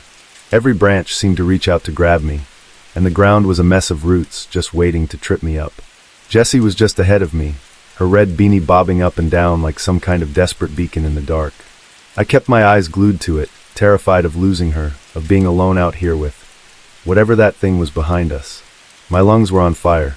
I could hear my own breath, ragged and shallow, and above that, the sound of something else crashing through the underbrush. It wasn't just following us, it was chasing us. And it was fast, too fast.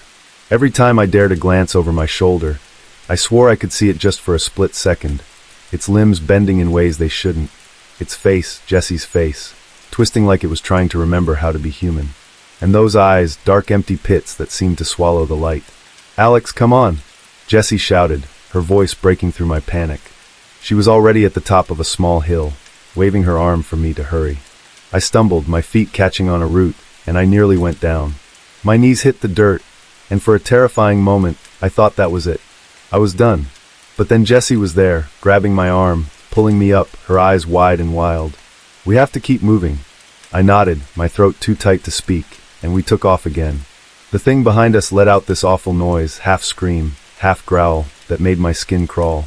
It was like it was angry, frustrated that we weren't slowing down, that we weren't giving up. The sound echoed through the trees, bouncing off the trunks, making it impossible to tell exactly where it was coming from. It felt like it was everywhere. We crashed through the woods, not caring about direction, just trying to get away. My legs were shaking, every muscle screaming at me to stop. But I couldn't. I wouldn't. Jessie was right beside me, her face set in this determined grimace. And I knew she was feeling the same fear I was. The kind that digs deep, that makes you feel like a cornered animal. We had to keep going. We had to find a way out. Suddenly, Jessie grabbed my arm again, yanking me to the side. I almost protested, but then I saw it. A faint break in the trees, a path, or maybe an old road. We stumbled onto it, our feet slipping on the loose gravel. And for a moment, I felt a flicker of hope. Maybe, just maybe, we could get out of this. Maybe there was a way to escape. But then I heard it again, the voice, my name, twisted and broken, echoing through the darkness. "Alex, come here." It was closer now, too close, and I felt the panic rise again, a cold sweat breaking out across my skin. Jessie looked at me, her eyes wide, and I could see the fear there, the same fear I felt. We weren't safe yet, not even close. I don't know how long we kept running. Time felt like it had completely warped, minutes stretched into hours, or maybe it was the other way around. All I knew was that my legs were about to give out, and Jessie's face was pale, a mix of exhaustion and raw terror. We stumbled along the old road, our feet slipping on the loose gravel. It wasn't much, but at least it was a path, something that led somewhere other than deeper into the darkness. We heard it again, that awful voice. This time it was closer, so close it felt like it was breathing down my neck. "Alex, Jesse," it called, the words dragging out in that strange, broken way. My heart pounded, and I could feel the sweat soaking through my shirt.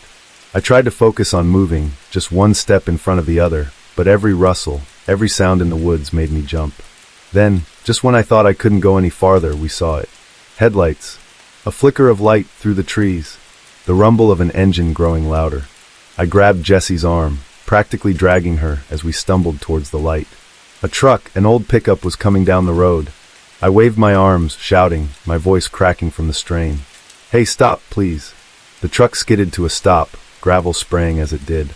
The driver, a man with grizzled hair and a face lined with worry, leaned out the window. He took one look at us, his eyes widening, and then jerked his thumb towards the back. "Get in," he yelled, no questions asked. We didn't need to be told twice. We scrambled into the back, collapsing against the metal, barely able to catch our breath. Jessie clung to me, her whole body shaking. The truck lurched forward, the engine roaring as it sped down the road. I dared to glance back, my eyes scanning the dark edge of the woods, and that's when I saw it. It was standing there, right at the edge of the trees. It looked like Jessie again, but its face was wrong, like a mask that didn't quite fit, and its eyes, those empty dark pits, locked onto mine. It smiled then, this twisted, awful smile, and I swear I heard it whisper my name one last time.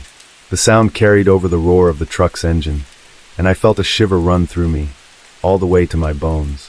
Jessie buried her face against my shoulder, her voice a shaky whisper. "We made it. We're safe." But even as she said it, I couldn't shake the feeling that we weren't. Not really. The driver didn't say a word, his eyes fixed on the road ahead, his hands tight on the wheel. He knew.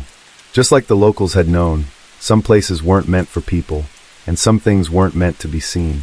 As the truck sped away, the forest grew smaller behind us, but I knew that it wasn't over. The thing in the woods, the thing that wore Jessie's face, was still out there. And somehow, I had this awful feeling that it wasn't done with us yet. I'll be honest, I was more excited about this camping trip than anyone else. Tom had practically begged for a break from work. Lucy needed time away from her constant doom scrolling. And Brandon, well, he didn't exactly leap at the idea of leaving his video games behind. But me, I thought it'd be a chance for us to reconnect, you know? Something about being away from the noise of city life, and sitting by a campfire, sounded like it might heal all the little fractures that had formed between us. So we packed the car to the brim, and set off into the Idaho wilderness, ready for our little adventure. The campsite was perfect. Too perfect, really. The kind of spot you'd see in a glossy camping brochure, tall pines framing a serene lake, the water still enough to be a mirror. I remember thinking, almost joking to myself, that it was so pretty, it had to be haunted. I should have trusted my gut. We set up camp, and everyone settled in surprisingly well. Brandon and Lucy were even getting along for once, helping Tom with the tent while I gathered firewood. We roasted marshmallows and laughed about how none of us knew what we were doing. For a while I let myself believe this trip might actually work, like maybe the cracks in our family weren't as deep as I thought. But then we heard it, the rustling. Tom laughed it off, probably just a deer. He always knew how to brush things off like they were nothing. But Lucy wasn't buying it. She kept staring at the treeline, her face all scrunched up like she was trying to make sense of what she saw. "Mom, I swear, I saw something move," she whispered to me, her eyes wide. I tried to calm her down, even though a chill had already started crawling up my own spine.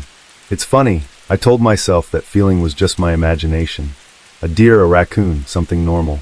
But there was this stillness that fell over the camp as the sun dipped below the horizon. Even the wind seemed to stop. The laughter died down, and in its place this uneasy silence settled over us. I found myself glancing over my shoulder, trying to catch a glimpse of whatever Lucy thought she saw, but it was all just shadows shifting between the trees. That night, we all crammed into the tent, zipped up tight like that thin fabric was some sort of magic barrier against whatever was out there. It was supposed to be comforting, being all together, safe in our little nylon bubble. But I couldn't sleep. Every time I started to drift off, there'd be a snap of a twig or a rustle of leaves, and my eyes would shoot open, my heart pounding in my ears. Tom snored next to me, blissfully unaware, and I envied him, I really did. Lucy was curled up, her face buried in her sleeping bag, and Brandon had his headphones in, like he thought he could just tune out the entire forest. Me? I lay there, staring up at the dark ceiling of the tent, listening. It felt like hours, just me and the noises outside, each one worse than the last. And then there it was again, rustling, closer this time. I held my breath, straining to hear, my stomach tightening with dread. Something was out there. I knew it. I could feel it watching us, its eyes fixed on our tent, just waiting for the right moment to know. I had to stop thinking like that. I closed my eyes, trying to convince myself it was all in my head. But deep down, I knew better. There was something in those woods, something that wasn't just a deer, and whatever it wasn't going anywhere. The next morning, I tried to shake off the unease. It was daylight, after all. Things always look less terrifying when the sun's out. I kept telling myself that anyway. Tom, of course, was acting like nothing had happened. He was already up, brewing coffee over the campfire, like we hadn't spent half the night listening to something circling our tent. "Sleep okay?" he asked, and I gave him a look that said, "You've got to be kidding me." But I just smiled, because why worry everyone more than they already were? After breakfast, Tom suggested we take a hike. I wasn't so sure about that. Something about leaving the campsite made me uneasy, like we'd be giving up the one place we had any semblance of control. But Lucy and Brandon seemed excited, and I didn't want to be the one to spoil things. So we set off, following a narrow trail that snaked deeper into the forest. At first, it was almost fun. Brandon was making dumb jokes, poking at Lucy until she shoved him, and Tom was pointing out different kinds of trees like he actually knew what he was talking about. I tried to relax, to let myself just enjoy being with them. But the further we walked, the quieter it got. The birds that had been chirping earlier? Gone. Even the breeze seemed to vanish, and that thick, unnatural silence from the night before crept back in. We were about an hour in when we saw it, just standing there, in the clearing ahead. A deer, or at least it looked like a deer at first. Its legs were too long, and it was standing strangely, almost like it was trying to mimic how a person would stand. Tom stopped, his smile fading. "That's weird," he muttered, and I could hear the unease in his voice. Lucy grabbed my arm, her fingers digging into my skin. "Mom, that's it. That's what I saw last night." I tried to tell her it was just a deer, but the words caught in my throat. The thing turned its head toward us, and I swear its eyes were wrong. Too big, too human. Tom took a step back, pulling Brandon with him. "We should go," he said, his voice low. He didn't need to tell me twice. We turned, trying to move as calmly as we could, but I could feel it watching us. The hairs on the back of my neck stood on end, and every instinct in me screamed to run. But I didn't want to set it off, whatever it was. We walked faster and faster until we were almost jogging, and that's when we heard it. A screech, high-pitched and unnatural, echoing through the trees. "Run," Tom shouted, and we did. We ran, crashing through the underbrush, branches whipping at our faces. I grabbed Lucy's hand, pulling her along, and I could hear Brandon behind me, panting, his footsteps frantic. The forest seemed to close in on us, the trees blurring together as we stumbled back toward camp. And all the while, I could hear it behind us, that awful screeching getting closer and closer. By the time we burst back into the campsite, my chest was burning, my legs shaking. Tom was already at the tent, grabbing whatever he could, his face pale. "Get in the car," he yelled, and I didn't argue. We piled in and Tom fumbled with the keys, his hands trembling. I looked out the window, back at the tree line, and there it was, standing just at the edge, watching us. Its skin seemed to ripple, like it was barely holding itself together. The car roared to life, and Tom floored it, the tires kicking up dirt as we sped down the narrow road. I didn't look back. I couldn't. All I could do was hold Lucy close, her sobs muffled against my shoulder, and pray that whatever that thing was, it wasn't following us. And as we drove, that silence returned, the kind that filled your ears and settled deep in your bones, the kind that told you this wasn't over, not by a long shot. The ride to the ranger station was a blur. Tom drove like a man possessed, his knuckles white on the steering wheel, and I just kept glancing back, expecting to see that thing bounding out of the woods, twisted limbs and all. Lucy had stopped crying, her face pressed against my chest, and Brandon was staring straight ahead, his eyes wide and unblinking. No one spoke. What was there to say? We all knew what we saw, and none of us knew if we were safe yet. When we finally reached the ranger station, Tom almost crashed into the front gate. He slammed on the brakes, and we all just sat there for a second, the silence hanging heavy in the car. "Out," he finally said, his voice hoarse, and we scrambled out, rushing toward the small wooden building like it was some kind of sanctuary. The ranger on duty was a young guy, maybe in his late 20s, with a bored expression and a coffee cup in his hand. He looked up as we burst through the door, his eyes widening at the sight of us, disheveled, terrified, probably looking half crazed. Whoa, what's going on?" he asked, putting down his coffee. Tom tried to explain, but the words came out in a jumble. "Deer, not a deer, something wrong in the woods. It chased us." The ranger's skeptical look didn't help my already frayed nerves. "Ma'am, are you saying you saw a deer?" he asked, and I could hear the disbelief in his voice. I wanted to scream. I wanted to grab him by the shoulders and shake him until he understood, but instead I just nodded, my hands trembling. "It wasn't a deer," I whispered. "It had human eyes." The ranger's expression changed then, just for a second. His eyes flickered with something, recognition, maybe fear. He cleared his throat and stood up, motioning for us to sit down. "All right, just stay here. I'm gonna make a call," he said, his voice suddenly a lot less casual. He walked into the back room, and I heard him speaking in hushed tones, his words too muffled to make out. Tom slumped into a chair, his head in his hands, and Brandon finally seemed to snap out of his daze. "Mom, what was that?" he asked, his voice barely a whisper. I didn't know what to tell him. How could I explain something I didn't understand myself? "I don't know, sweetheart," I said, pulling him close, "but we're safe now, we're safe." I wasn't sure if I believed it. The ranger came back, his face pale, and he avoided looking directly at us. "I've got someone coming," he said, his voice tight. "Just sit tight, okay? Don't go anywhere." That was the moment I knew deep down that whatever we'd seen, it wasn't something new, it wasn't something unheard of. And that scared me more than anything else, because if the rangers knew about it, if they had a plan for this kind of thing, it meant it had happened before, and it meant it could happen again. We spent the rest of the night at a small motel, the four of us crammed into a single room. No one slept.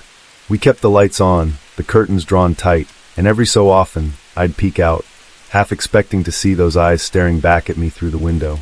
Tom sat by the door, a chair wedged under the handle, like that would be enough to keep whatever it was out. By morning we were gone, packed up, checked out, and on the road before the sun was fully up. None of us spoke as we drove away from Idaho, the forest fading into the distance behind us, but I knew we'd never really leave it behind. Not the memory of it, not the feeling of those eyes watching us, the kind of feeling that sinks into your bones and stays there, no matter how far you run. And as we crossed the state line, I found myself glancing back one last time, the trees blurring together in the rearview mirror. I knew we never would return to those woods. Be careful out there. The forest felt different that day. My brother and I had stumbled across an old overgrown logging road, the kind you don't really see unless you're looking for something off the beaten path. And that's exactly what we were, two guys seeking a little adventure, or at least something to break the monotony of the day. The trail that led off the road was barely visible beneath the tangle of ferns and decaying pine needles, but it seemed to pull at us like it wanted to be found. We laughed, calling it a shortcut in that joking way brothers do when neither wants to admit they're uneasy. It was cooler in those woods, an unnatural chill that sank into our bones despite it being early summer. I tried to ignore the way the tall pines seemed to press in on us, their limbs drooping low, heavy with moss. The trail twisted and turned, and soon we were deep in, farther than we realized. It felt like we'd walked for hours when we stumbled upon something that made us stop. A clearing, small and ringed by ancient stones covered in thick, green moss. The stones formed a perfect circle, an eerie symmetry in the middle of the forest's chaotic wildness. My brother joked about druids, but his laughter died quickly in the heavy, still air. There was no breeze, no sound of birds or insects, just an oppressive silence that weighed down on us. We decided to take a break, trying to shake off the unease. I told myself it was just my imagination, that there was nothing to fear. We sat on the damp ground, my brother digging through his pack for some water. I glanced around, and that's when I felt it, the sense that we weren't alone. The hairs on my arms stood up, a primal reaction, the kind you don't question. I scanned the tree-line, but there was nothing there, only shadows and dark, twisted trunks. I tried to steady my breathing, telling myself it was just the silence getting to me. Then, as if the forest had taken a deep breath and exhaled darkness, the light began to fade. It wasn't gradual, like a sunset. It was instant, the kind of change that made your stomach drop. The branches above seemed to knit together, and the clearing grew dim. Shadows crept in, swallowing the stones, and the chill deepened, biting into my skin. I turned to my brother, about to ask if he felt it too, but my voice caught in my throat. He wasn't there. The spot where he'd been sitting was empty, his pack still lying open on the ground. My chest tightened, and I scrambled to my feet, spinning in a slow circle, my eyes searching the trees. "Danny?" I called, but my voice sounded wrong, muted, as if the forest was swallowing the sound. There was no echo, no response, just silence. My heart hammered against my ribs, and I shouted his name again, louder, but the sound seemed to fall flat, absorbed by the heavy quiet. Panic twisted in my gut, and I stumbled toward the edge of the clearing, tripping over roots that clawed their way through the earth. I pushed through the branches, calling his name over and over. The forest was a blur, the trunks of the trees stretching impossibly high, their bark dark and slick. I felt something watching me, always just beyond the edge of my vision, moving as I moved. The deeper I went, the darker it got, the light fading until I could barely see more than a few feet ahead. It felt like the forest was guiding me, twisting my path until I had no idea which way I'd come from. The trail was gone, swallowed up by the forest floor, replaced by a tangle of roots and rocks that shifted beneath my feet. I called for Danny until my throat was raw, my voice barely a whisper. And then, just as suddenly as it had gone, the light returned, spilling down through the branches, dappling the forest floor in patches of gold. I blinked, disoriented, my eyes struggling to adjust. I spun around, my heart pounding, and that's when I saw him. My brother, standing at the edge of the clearing, his face pale, his eyes wide. He looked at me, his lips parted as if he was about to say something, but no sound came out. And in that moment I knew. Whatever had happened in that circle, whatever had taken him, we weren't alone anymore. Something had followed us. Something that wore the forest like a cloak. Something that watched and waited. I wasn't sure we were going to make it out. The forest felt alive, twisting paths and shadows that led me in circles. Every direction looked the same. Tall, skeletal pines with branches forming a tangled web, cutting off the light. I kept moving, but I had no idea where I was going. I called out for my brother, my voice swallowed by the vast, breathless silence of the woods. I stumbled over roots, the air heavy, my heart pounding and pulse thrumming in my ears. It wasn't long before I started to hear whispers, faint at first, like the wind moving through the trees. But there was no wind. The whispers grew louder, more distinct, until I could make out words. My name, called over and over from every direction. Danny's voice. It was him, but not quite. Something about it was wrong. Something that made the hair on the back of my neck stand on end. I followed the sound, stumbling through the woods, my legs heavy, my muscles aching. The whispers circled me, always just out of reach, leading me deeper into the forest. Branches brushed my skin, snagging at my clothes, as if trying to stop me or guide me. I couldn't tell which. Time lost meaning as the forest twisted around me, paths branching in every direction, none familiar.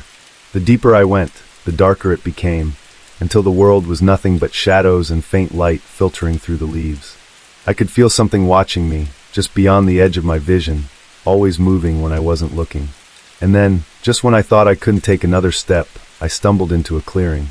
It was small, the trees forming a tight ring around it, their branches weaving together overhead. The light was dim, but there was something there, standing in the center. My breath caught in my throat, and I blinked, trying to focus. It was Danny. He was standing there, his back to me, his head bowed. "Danny?" I called, my voice barely a whisper. He didn't move. I took a step forward, my heart pounding, the air thick and heavy. "Danny?" I called again, louder. He turned slowly, his face pale, his eyes wide. He looked at me, and for a moment, I thought everything was okay. But then he spoke, and the words that came out weren't his. They were mine, twisted and wrong, echoing back at me from the shadows. The clearing seemed to close in, the trees pressing closer, the air growing colder. I took a step back, my stomach twisting, and that's when I knew. I had to get out. Whatever was in the forest, whatever had taken my brother, it was playing with me, leading me deeper, keeping me lost. I turned, my legs weak, my body trembling, and I ran. I didn't know where I was going, only that I had to get away. The forest fought me, branches snagging, roots tangling, but I pushed on. The whispers faded, the darkness lifted, and then just as suddenly as it had begun, it was over. I stumbled out of the trees, the sunlight blinding, the air fresh and cold. I gasped, my chest heaving, my heart pounding. I looked around, disoriented, and that's when I saw it. The car parked at the edge of the clearing, my brother standing beside it, his face pale, his eyes wide. I blinked, trying to process what I was seeing. How had I ended up back at the car? It felt impossible, as if no time had passed, yet it felt like an eternity. Danny stood there, staring at me, his expression one of shock and confusion. He looked like he had seen something beyond comprehension, something that shook him to his core. "Danny!" I shouted, my voice cracked and raw, but there was relief there too, a desperate hope.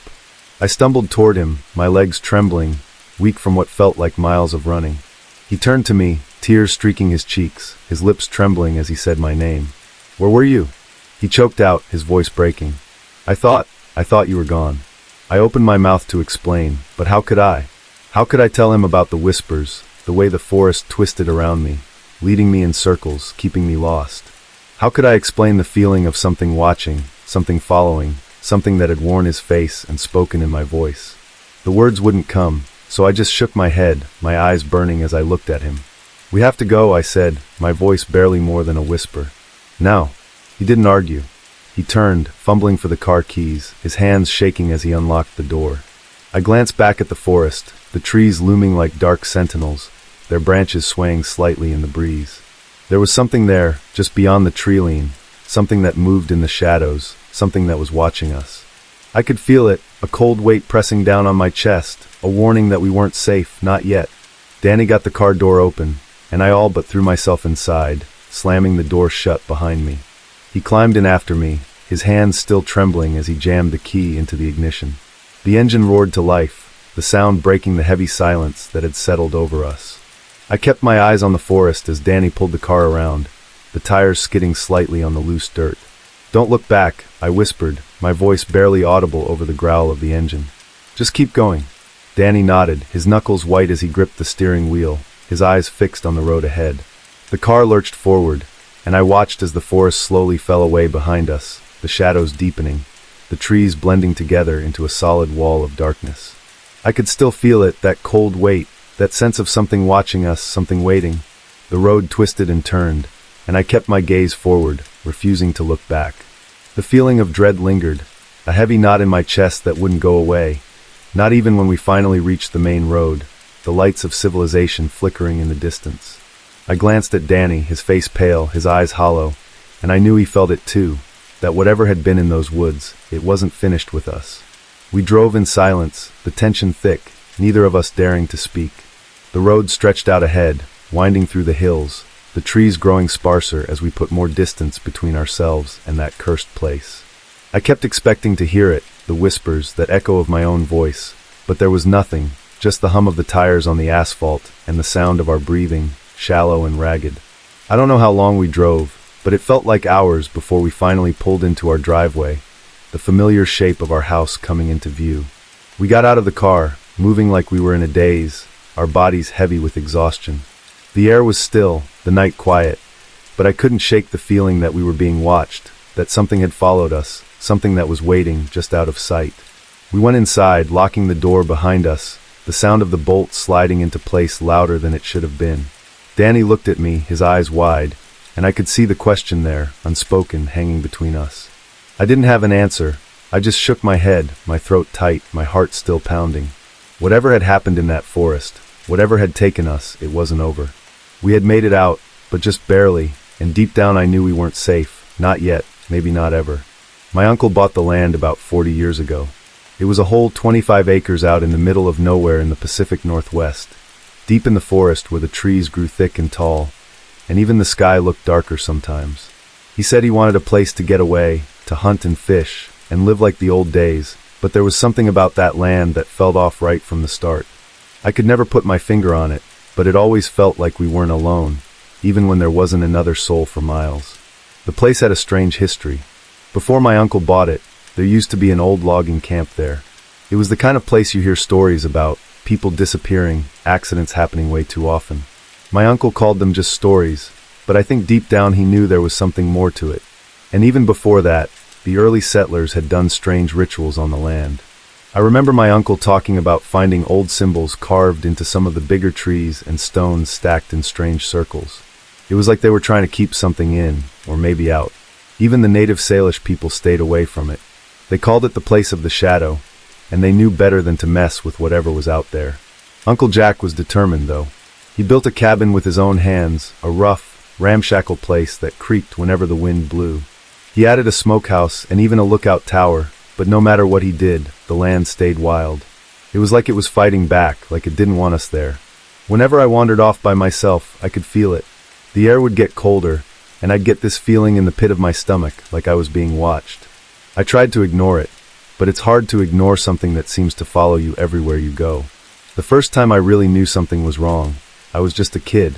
I must have been about 12 or 13. I was walking along this old game trail, and I heard something like a whimper. At first, I thought it was Buck, our old dog, but Buck had been gone for over a year. Still, the sound was so familiar. I turned around, and there he was. At least, I thought it was him. He was standing in the shadows, but something wasn't right. His fur was all patchy, and his eyes, they looked wrong. They weren't the warm, brown eyes I remembered. They were pale, almost like they were glowing. He stared at me for a long time, and I just stood there frozen. Then, just like that, he turned and vanished into the woods. I ran back to the cabin as fast as I could, my heart pounding in my chest. I tried to tell Uncle Jack, but he just laughed and said the woods had a way of playing tricks on you.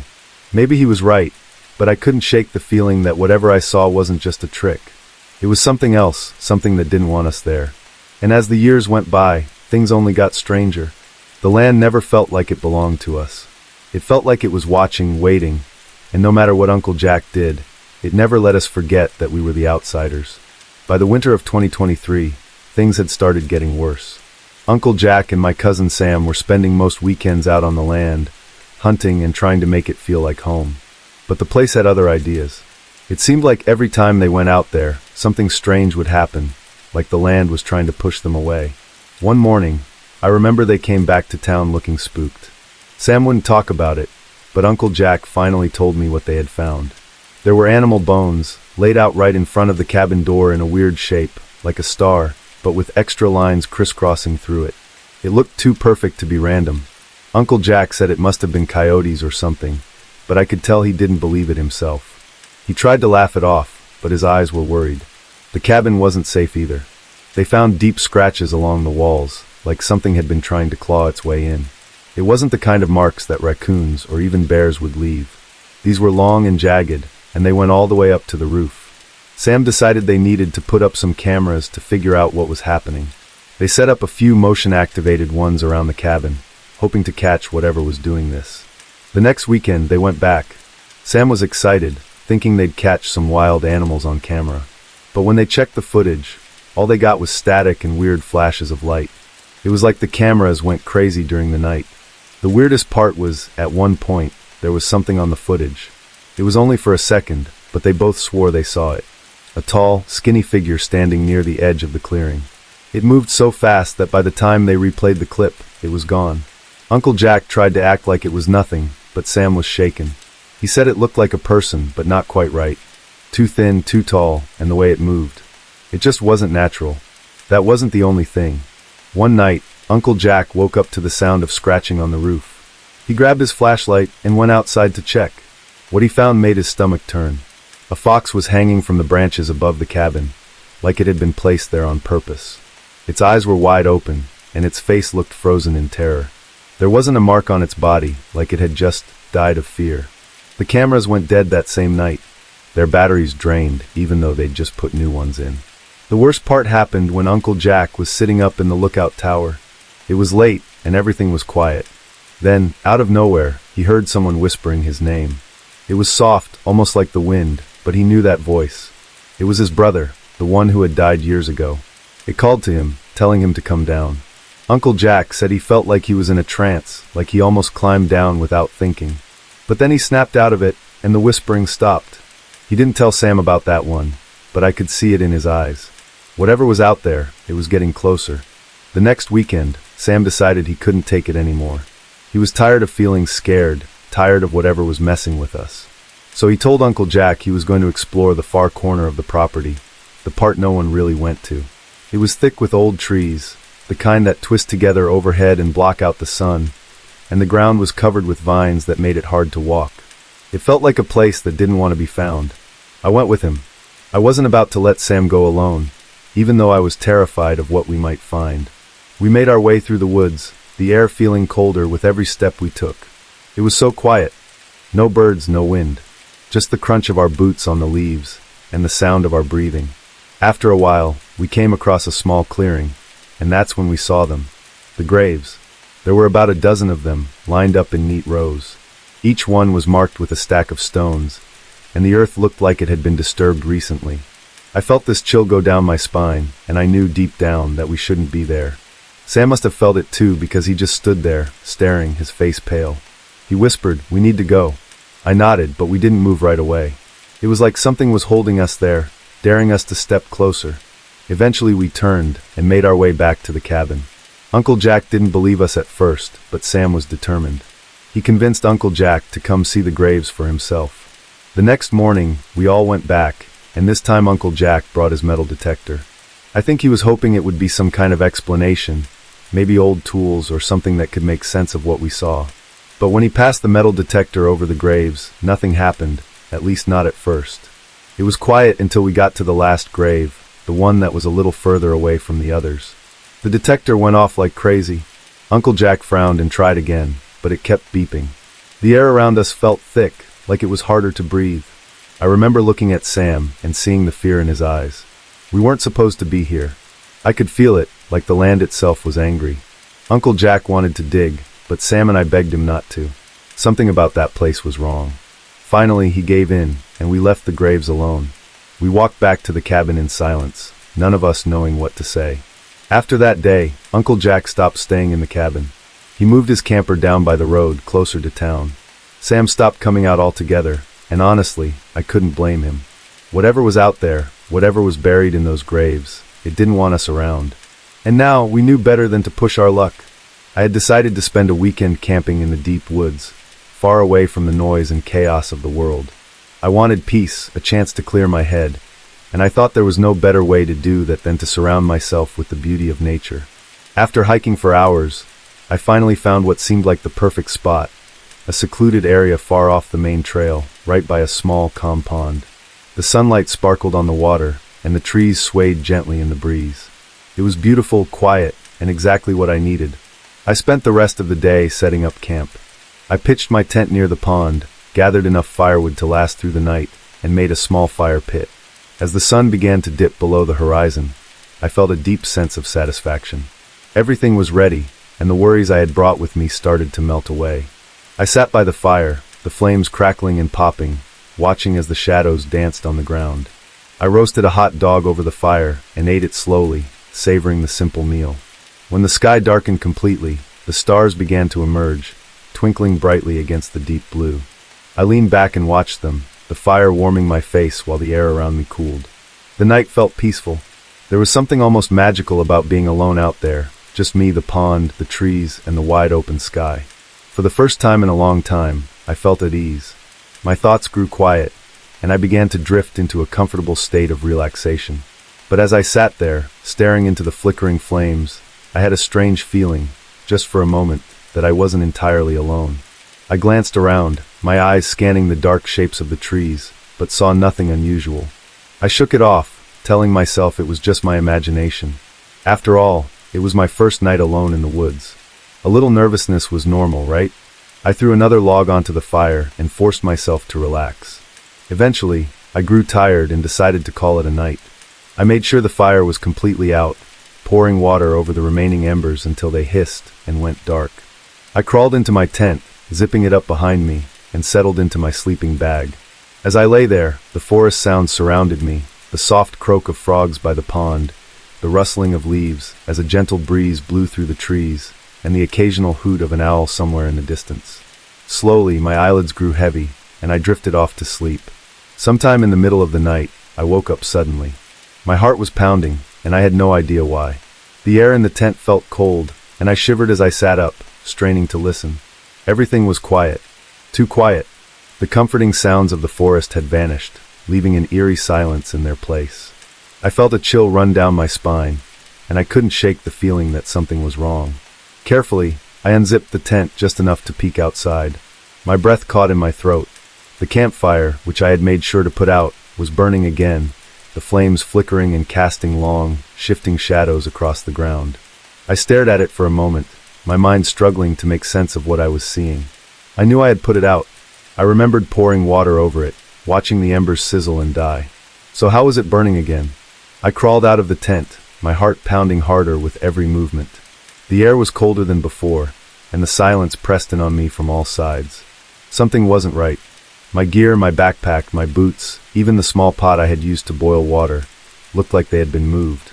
Not by much, just slightly, but enough that I could tell they weren't where I had left them. It was subtle, but it made my skin crawl. I scanned the darkness around me with my flashlight, the beam trembling as my hand shook. The trees stood still, their branches unmoving, but I couldn't shake the feeling that someone or something was out there, just beyond the light, watching, waiting. My eyes darted to the pond, then to the shadows beyond the fire, but I saw nothing. I tried to tell myself it was just my imagination, that I was tired and my mind was playing tricks on me, but deep down, I knew something was wrong. I turned back to the tent, and that's when I saw it. The zipper was halfway open. I knew I had closed it completely when I went to bed, had heard the soft zipping sound as I sealed myself inside, but now it was open. My stomach twisted, and a wave of fear washed over me. Someone had been here. Someone had opened my tent while I was sleeping. I stayed up the rest of the night, sitting by the fire, my eyes darting to every shadow, every flicker of movement. I kept the fire burning, adding wood whenever it began to die down, as if the light could somehow keep whatever was out there at bay. Every rustle of leaves, every creak of a branch made my heart race, my head snapping around to look for the source, but I saw nothing, just darkness and shadows. Eventually exhaustion took over, and I must have dozed off. When I woke again, the sun was just beginning to rise, casting a pale light over the campsite. I stumbled out of my chair, my body aching from the tension and lack of sleep. As I stretched, something on the ground caught my eye. Footprints. Bare footprints, large and deeply imprinted in the soft earth, circling my tent. The sight of them made my blood run cold. Whoever, or whatever had been here last night, had been pacing around my tent for hours, watching me while I slept. Panic gripped me as I knelt down to get a better look. The footprints were fresh, pressed into the damp earth, as if someone had been pacing around my tent for hours. I could picture it, someone or something, slowly circling while I slept, watching me. I shivered, my stomach twisting with fear. I knew I had to get out of there. I couldn't stay and wait for whatever it was to come back. I hurriedly started packing up my gear. My hands were shaking, and I kept glancing over my shoulder, expecting to see someone, or something, lurking just beyond the trees. But the forest was quiet. Too quiet. The usual morning sounds of birds chirping and insects buzzing were gone, replaced by an eerie, oppressive silence. It felt like the whole forest was holding its breath, waiting for something to happen. I stuffed my sleeping bag into my backpack, my eyes darting to the tree line. The shadows seemed to move, shifting with every blink of my eyes. I tried to tell myself it was just my imagination, that I was tired and scared. But deep down, I knew something was wrong. The forest felt different, darker, like it was closing in on me. As I worked, I heard it, a branch snapping somewhere behind me. My heart skipped a beat, and I spun around, my eyes scanning the trees. Nothing. Just the stillness of the forest, the shadows stretching between the trunks. My breath came in shallow gasps, and I could feel my pulse pounding in my ears. I forced myself to focus, to keep packing. I had to leave, I couldn't stay here any longer. Finally, I had everything packed, and I slung my backpack over my shoulders. I took one last look at the campsite, the pond, the fire pit. It all seemed so peaceful, but I knew better. Something was out there, watching me, waiting for me to make a mistake. I turned and started walking, my legs shaky, my eyes constantly scanning the woods around me. Every step I took, the feeling of being watched grew stronger. The trees seemed to lean closer, their branches like skeletal fingers reaching out to grab me. The air felt heavy, pressing down on me, making it hard to breathe. I walked as quickly as I could, my eyes darting to every shadow, every movement. I couldn't shake the feeling that something was following me, staying just out of sight, hidden in the darkness between the trees. As I made my way back to the main trail, I heard it again, a branch snapping, closer this time. I froze, my heart pounding in my chest, my breath caught in my throat. Slowly, I turned my head, my eyes scanning the forest. There, between the trees, I saw it. A shadow, darker than the others, moving silently, deliberately. It was tall, impossibly tall, and seemed to blend into the forest, almost as if it were a part of it. My stomach twisted in terror, and I turned and started running. My feet pounded against the forest floor, my backpack slamming against my shoulders. I didn't care about the trail, I just wanted to get away, to put as much distance as I could between me and whatever was out there. The trees blurred around me, the shadows shifting and twisting, and I could hear my breath coming in ragged gasps. The forest seemed to close in on me, the branches reaching out, the shadows growing darker, deeper. I stumbled, my foot catching on a root, and I fell hard to the ground. Pain shot through my knee, and I bit back a cry. I pushed myself up, my hands shaking, my eyes darting around. I could feel it, something was close, too close. I forced myself to keep moving, limping as quickly as I could, my heart pounding, my mind racing. I had to get out. I had to make it to the main trail. Finally, after what felt like hours, I saw it, the main trail. A rush of relief washed over me, and I stumbled onto it, my legs trembling with exhaustion and fear. I paused for a moment, catching my breath, and against my better judgment I looked back. That's when I saw it again, the shadow, slipping silently behind a tree, watching me. My heart pounded in my chest, and I turned and ran, not stopping until I was far down the trail, my body aching, my mind reeling. I knew one thing for certain, I had barely made it out, and whatever was out there, it wasn't done with me yet. I kept running, my legs burning, and my chest heaving as I pushed myself further down the trail. I couldn't stop, I didn't dare look back. All I knew was that I had to get out of these woods, and I had to do it fast. The fear was like a heavy weight on my shoulders, urging me forward, my feet pounding against the ground as I fought my way through the thick forest. The branches seemed to reach out for me, clawing at my clothes, slowing me down. The trail twisted and turned, and I had to force myself to focus, to keep my eyes on the path ahead. But every rustle of leaves, every snap of a twig, made my heart skip a beat. I knew it was still out there, I could feel it, a dark presence following me, watching me. The shadows in the woods seemed to shift, moving closer, surrounding me. I tried to keep my breathing steady, but the panic was overwhelming. I couldn't shake the feeling that at any moment it would catch up to me.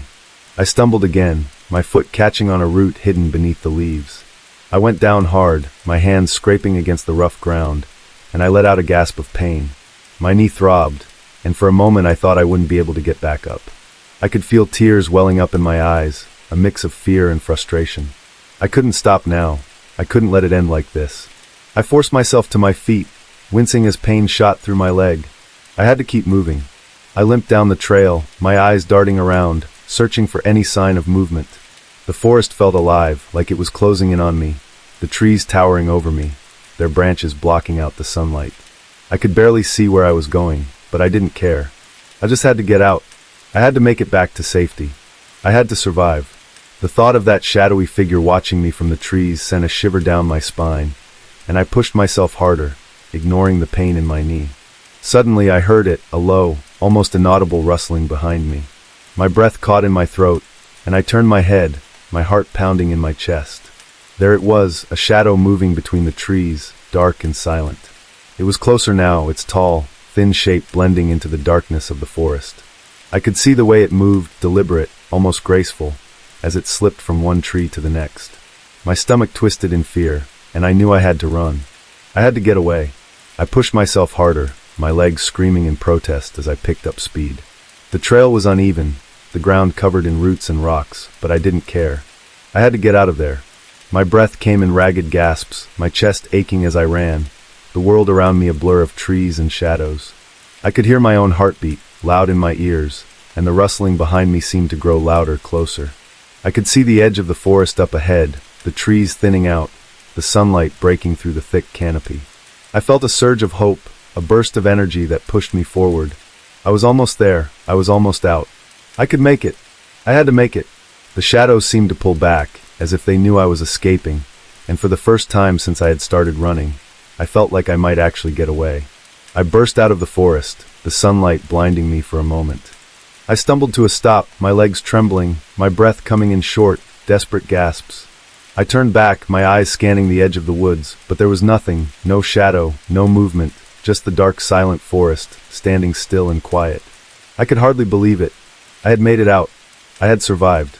But even as I stood there, my heart still pounding in my chest, I couldn't shake the feeling that it wasn't over, that whatever had been in those woods, whatever had followed me, was still out there, watching me, waiting. I took a deep breath, trying to steady myself, and turned away from the forest. I had to keep moving. I had to get as far away from here as I could. As I walked away, I couldn't help but glance back one last time. The forest stood silent, the shadows deep and dark beneath the trees, and for just a moment I thought I saw it, a flicker of movement, a dark shape slipping behind a tree. My heart skipped a beat, and I turned away, forcing myself to keep walking. I had barely made it out alive, and I knew one thing for certain: I was never coming back. I had been excited about this camping trip for weeks. My friends and I had planned to spend a few days in the national forest, far away from everything. I decided to go a day early to set up camp and get everything ready for when they arrived. It seemed like the perfect opportunity to enjoy some alone time in nature before everyone else showed up. So I packed up my car and set off, eager to start the adventure. The road into the forest was long and winding, twisting deeper into the woods with every turn. The further I drove, the more the trees seemed to close in around me, their branches casting long shadows across the road. As the sun began to set, the fading light made the forest look darker and more mysterious. I tried to convince myself it was beautiful, but a sense of unease began to creep in. The road kept getting narrower, and it felt like I was leaving the world behind. Finally, I reached what I thought was our campsite. It had everything I expected: a fire pit, logs arranged in a circle, and signs that someone had camped there recently. It seemed perfect, almost like it was waiting for me. I got out of the car and stretched, trying to shake off the strange feeling that had settled in my chest. I unloaded my gear and started setting up my tent. As I worked, the sun dipped below the horizon, painting the sky in shades of orange, then purple, and finally a deep starless black. The only light came from my lantern and the small fire I managed to start. The fire crackled, and I sat down on one of the logs, feeling the warmth against the cool evening air. It should have been relaxing, but as the night wore on, an unsettling feeling grew stronger. It was like I wasn't really alone, as if someone was watching me from just beyond the circle of light. I tried to dismiss it, telling myself it was just nerves. After all, I was alone in the middle of the forest, an easy place for the imagination to run wild. But the feeling wouldn't go away. Every time a branch snapped or leaves rustled, my heart skipped a beat. I kept glancing into the darkness, straining my eyes to see if anything was out there, but all I could see were shadows. It felt as though something was lurking just beyond my vision, hiding in the dark. I took a deep breath, trying to calm myself. It was just the forest. There was nothing out there. Eventually, I decided to call it a night. I crawled into my tent, zipped it up tight, and lay down, listening to the sounds of the forest. The fire outside slowly burned down to embers, and the darkness seemed to grow thicker. I closed my eyes, but sleep didn't come easily. The feeling of being watched lingered, like there were eyes in the dark, staring at me, waiting. I tried to tell myself I was being paranoid, but deep down, I knew something wasn't right. I woke up suddenly, my heart pounding. I didn't know why at first, but then I heard it, whispering. It was faint, like the voices were far away, but it was there, drifting through the darkness. I held my breath, trying to listen. The whispers seemed to come from all around me, and I couldn't make out what they were saying. It was a mix of voices, men and women, murmuring words I couldn't understand. My skin prickled with fear, and I felt frozen, unable to move. Slowly, I unzipped my sleeping bag and sat up, my hands shaking. I reached for my flashlight, my fingers fumbling in the dark until I found it. I took a deep breath and turned it on, the light flickering for a moment before it steadied. The whispers stopped. I unzipped the tent, just enough to peek out. The fire was almost out, just a few glowing embers left. Everything was still. My eyes scanned the edge of the clearing, and that's when I saw them, shadowy figures standing just beyond the campsite, barely visible in the darkness. There were 5 or 6 of them, maybe more. They stood there, not moving, just watching me. My heart pounded so hard I thought it might burst out of my chest. I wanted to scream, but no sound came out. My mouth was dry, and my throat felt tight. I tried to call out, my voice barely a whisper. "Hello," I said, my voice trembling. The figures didn't move, they didn't answer, they just stood there, staring. My hands shook as I gripped the flashlight tighter. I shined it toward them, the beam flickering again, and for a split second I thought I saw one of them step closer. My heart skipped a beat, and I quickly pointed the light back at them, but they were gone. The clearing was empty, as if they had never been there at all. I closed the tent quickly, zipping it up as fast as I could. I clutched the flashlight, my hands trembling, and listened for any sound.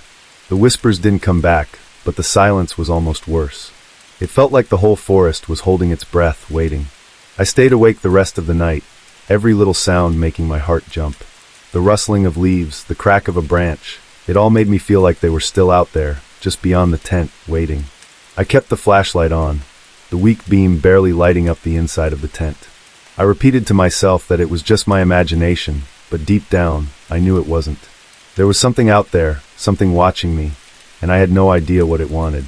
When the first light of dawn finally broke through the trees, I felt like I could breathe again. I unzipped the tent cautiously, peering out to make sure the campsite was empty.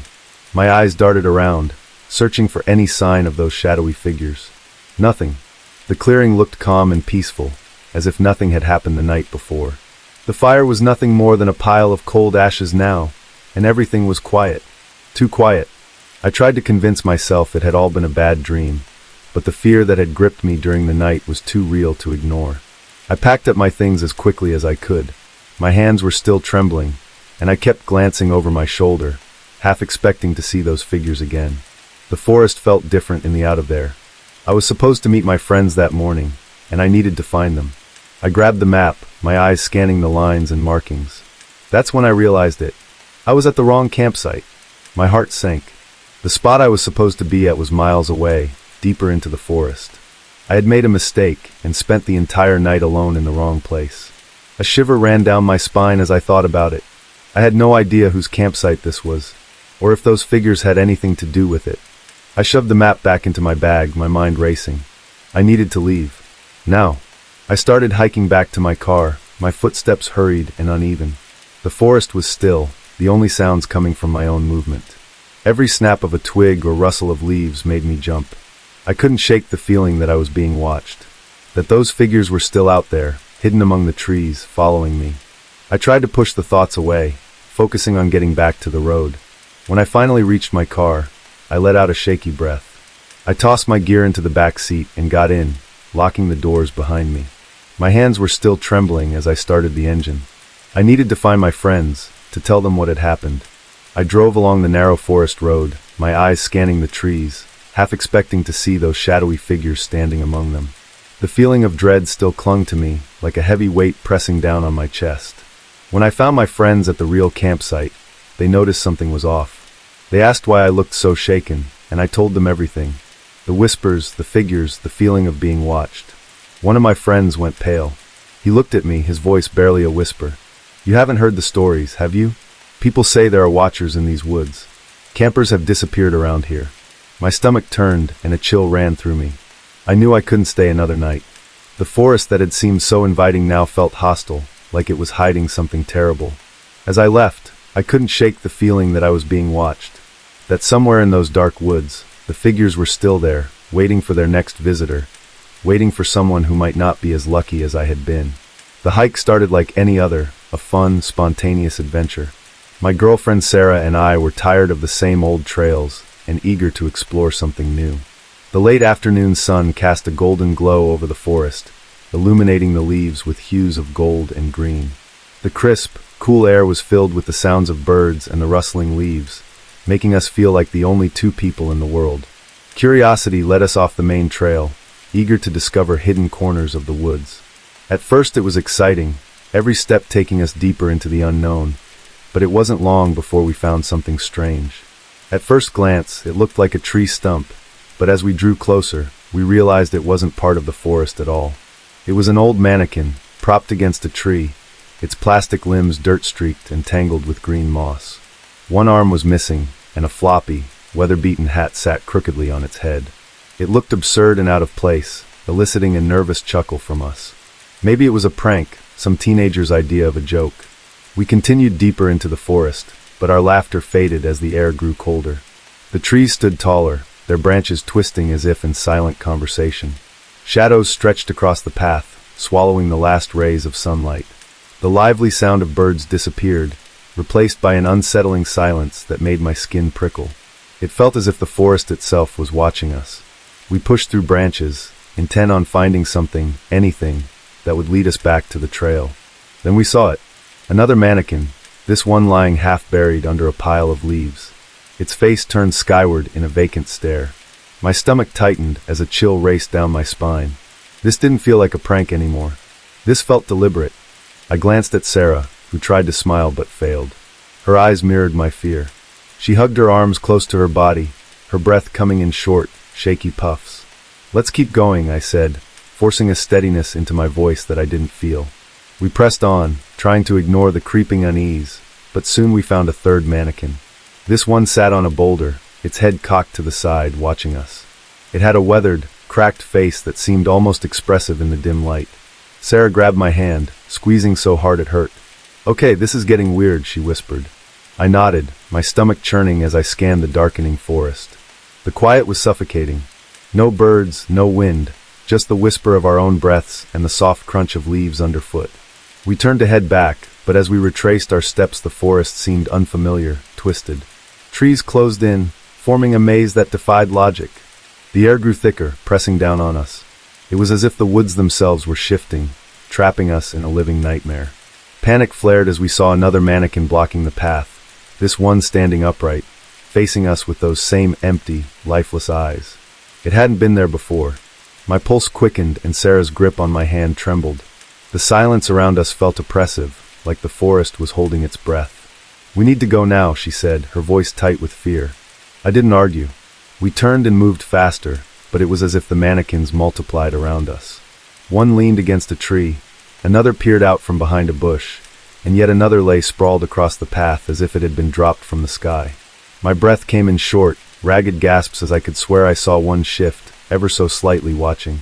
The idea that they were moving, even imperceptibly, sent shivers through me. We broke into a run, branches clawing at our faces and feet tripping over roots. The mannequins were everywhere now, appearing just ahead, waiting like silent sentinels. Their faces seemed to change as we passed, blank eyes tracking our every move. One had its head tilted back, mouth open in a silent scream. Sarah's hand was iron around mine, her breathing sharp and panicked, echoing my own. "Don't stop," I gasped, my voice barely audible over the pounding of my heart. The forest seemed to close in around us, branches catching in our hair and slapping against our arms. The mannequins were relentless, standing like macabre guardians that kept appearing, cutting off every turn. My mind raced with questions, who put them here and why, but there was no time to think, only to run. We ran until the forest suddenly gave way to the main trail. We stumbled out, gasping for air, our clothes torn and faces scratched. Around us, the woods were calm once more, bathed in the gentle light of the setting sun. The mannequins were gone, as if they'd never been there. I turned back, half expecting to see one lurking in the shadows, but there was only the soft rustle of leaves. The distant call of birds returned, a mocking contrast to the terror that had gripped us moments before. Neither of us spoke as we hurried to the car. My hands shook as I fumbled with the keys, every creak and rustle from the forest making me flinch. Sarah's eyes darted nervously around, wide and fearful. Finally, we were inside, the doors locked, the car engine roaring to life. The sound shattered the forest's silence, grounding us in its harsh reality. We sped down the road, leaving that haunted place behind. The drive home was quiet, both of us lost in our thoughts. The familiar streets of town brought a sense of safety, though it felt thin and fleeting. I parked in Sarah's driveway, and for a moment, neither of us moved. She turned to me, her voice barely a whisper. "Do you think they'll come here?"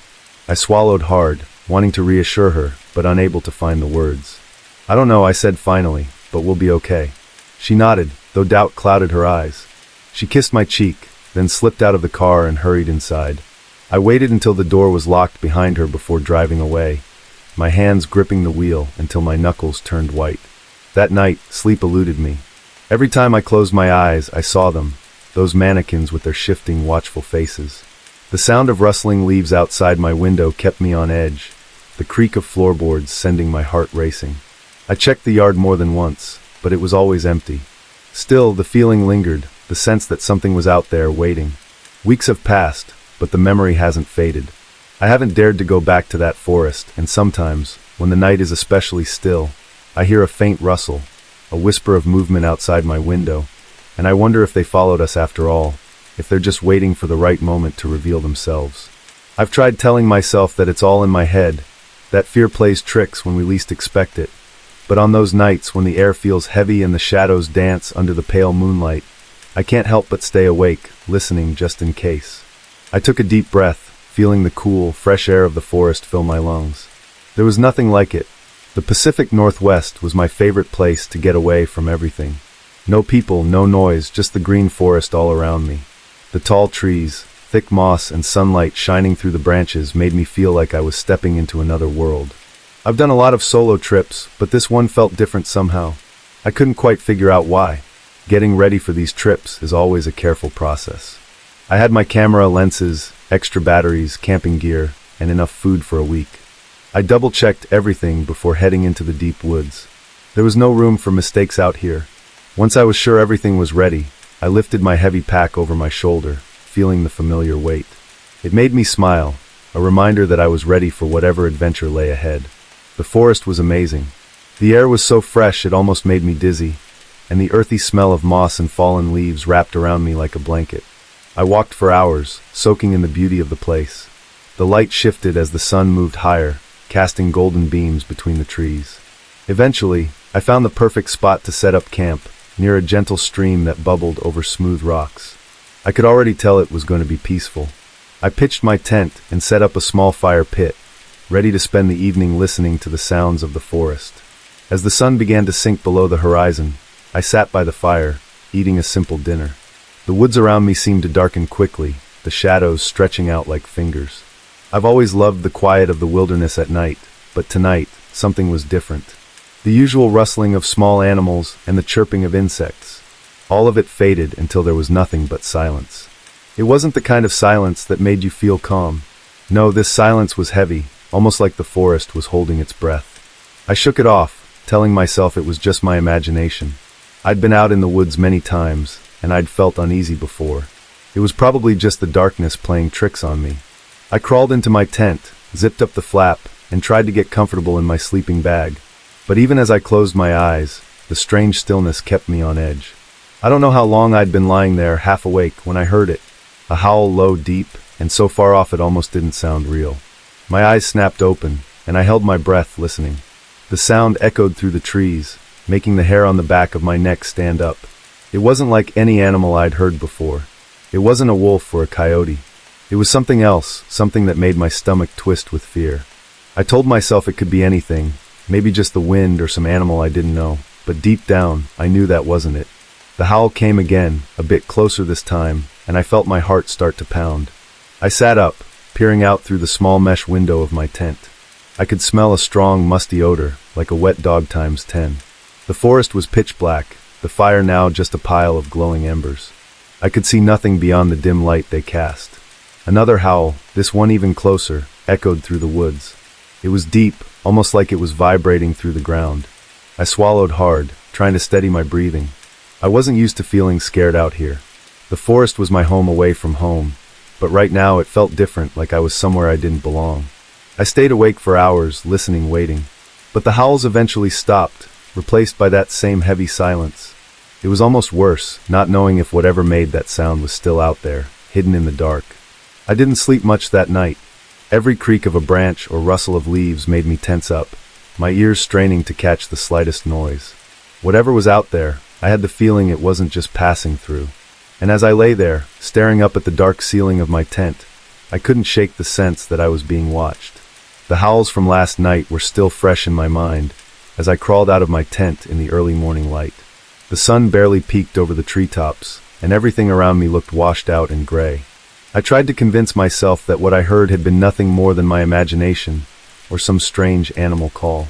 But even as I packed up my gear for the day, the memory of that deep echoing sound made my hands shake. I spent the morning hiking through the woods, trying to focus on capturing the beauty of the forest with my camera. I photographed the sunlight filtering through the leaves, the dewdrops glistening on ferns, and even a curious squirrel that scampered close enough for a picture.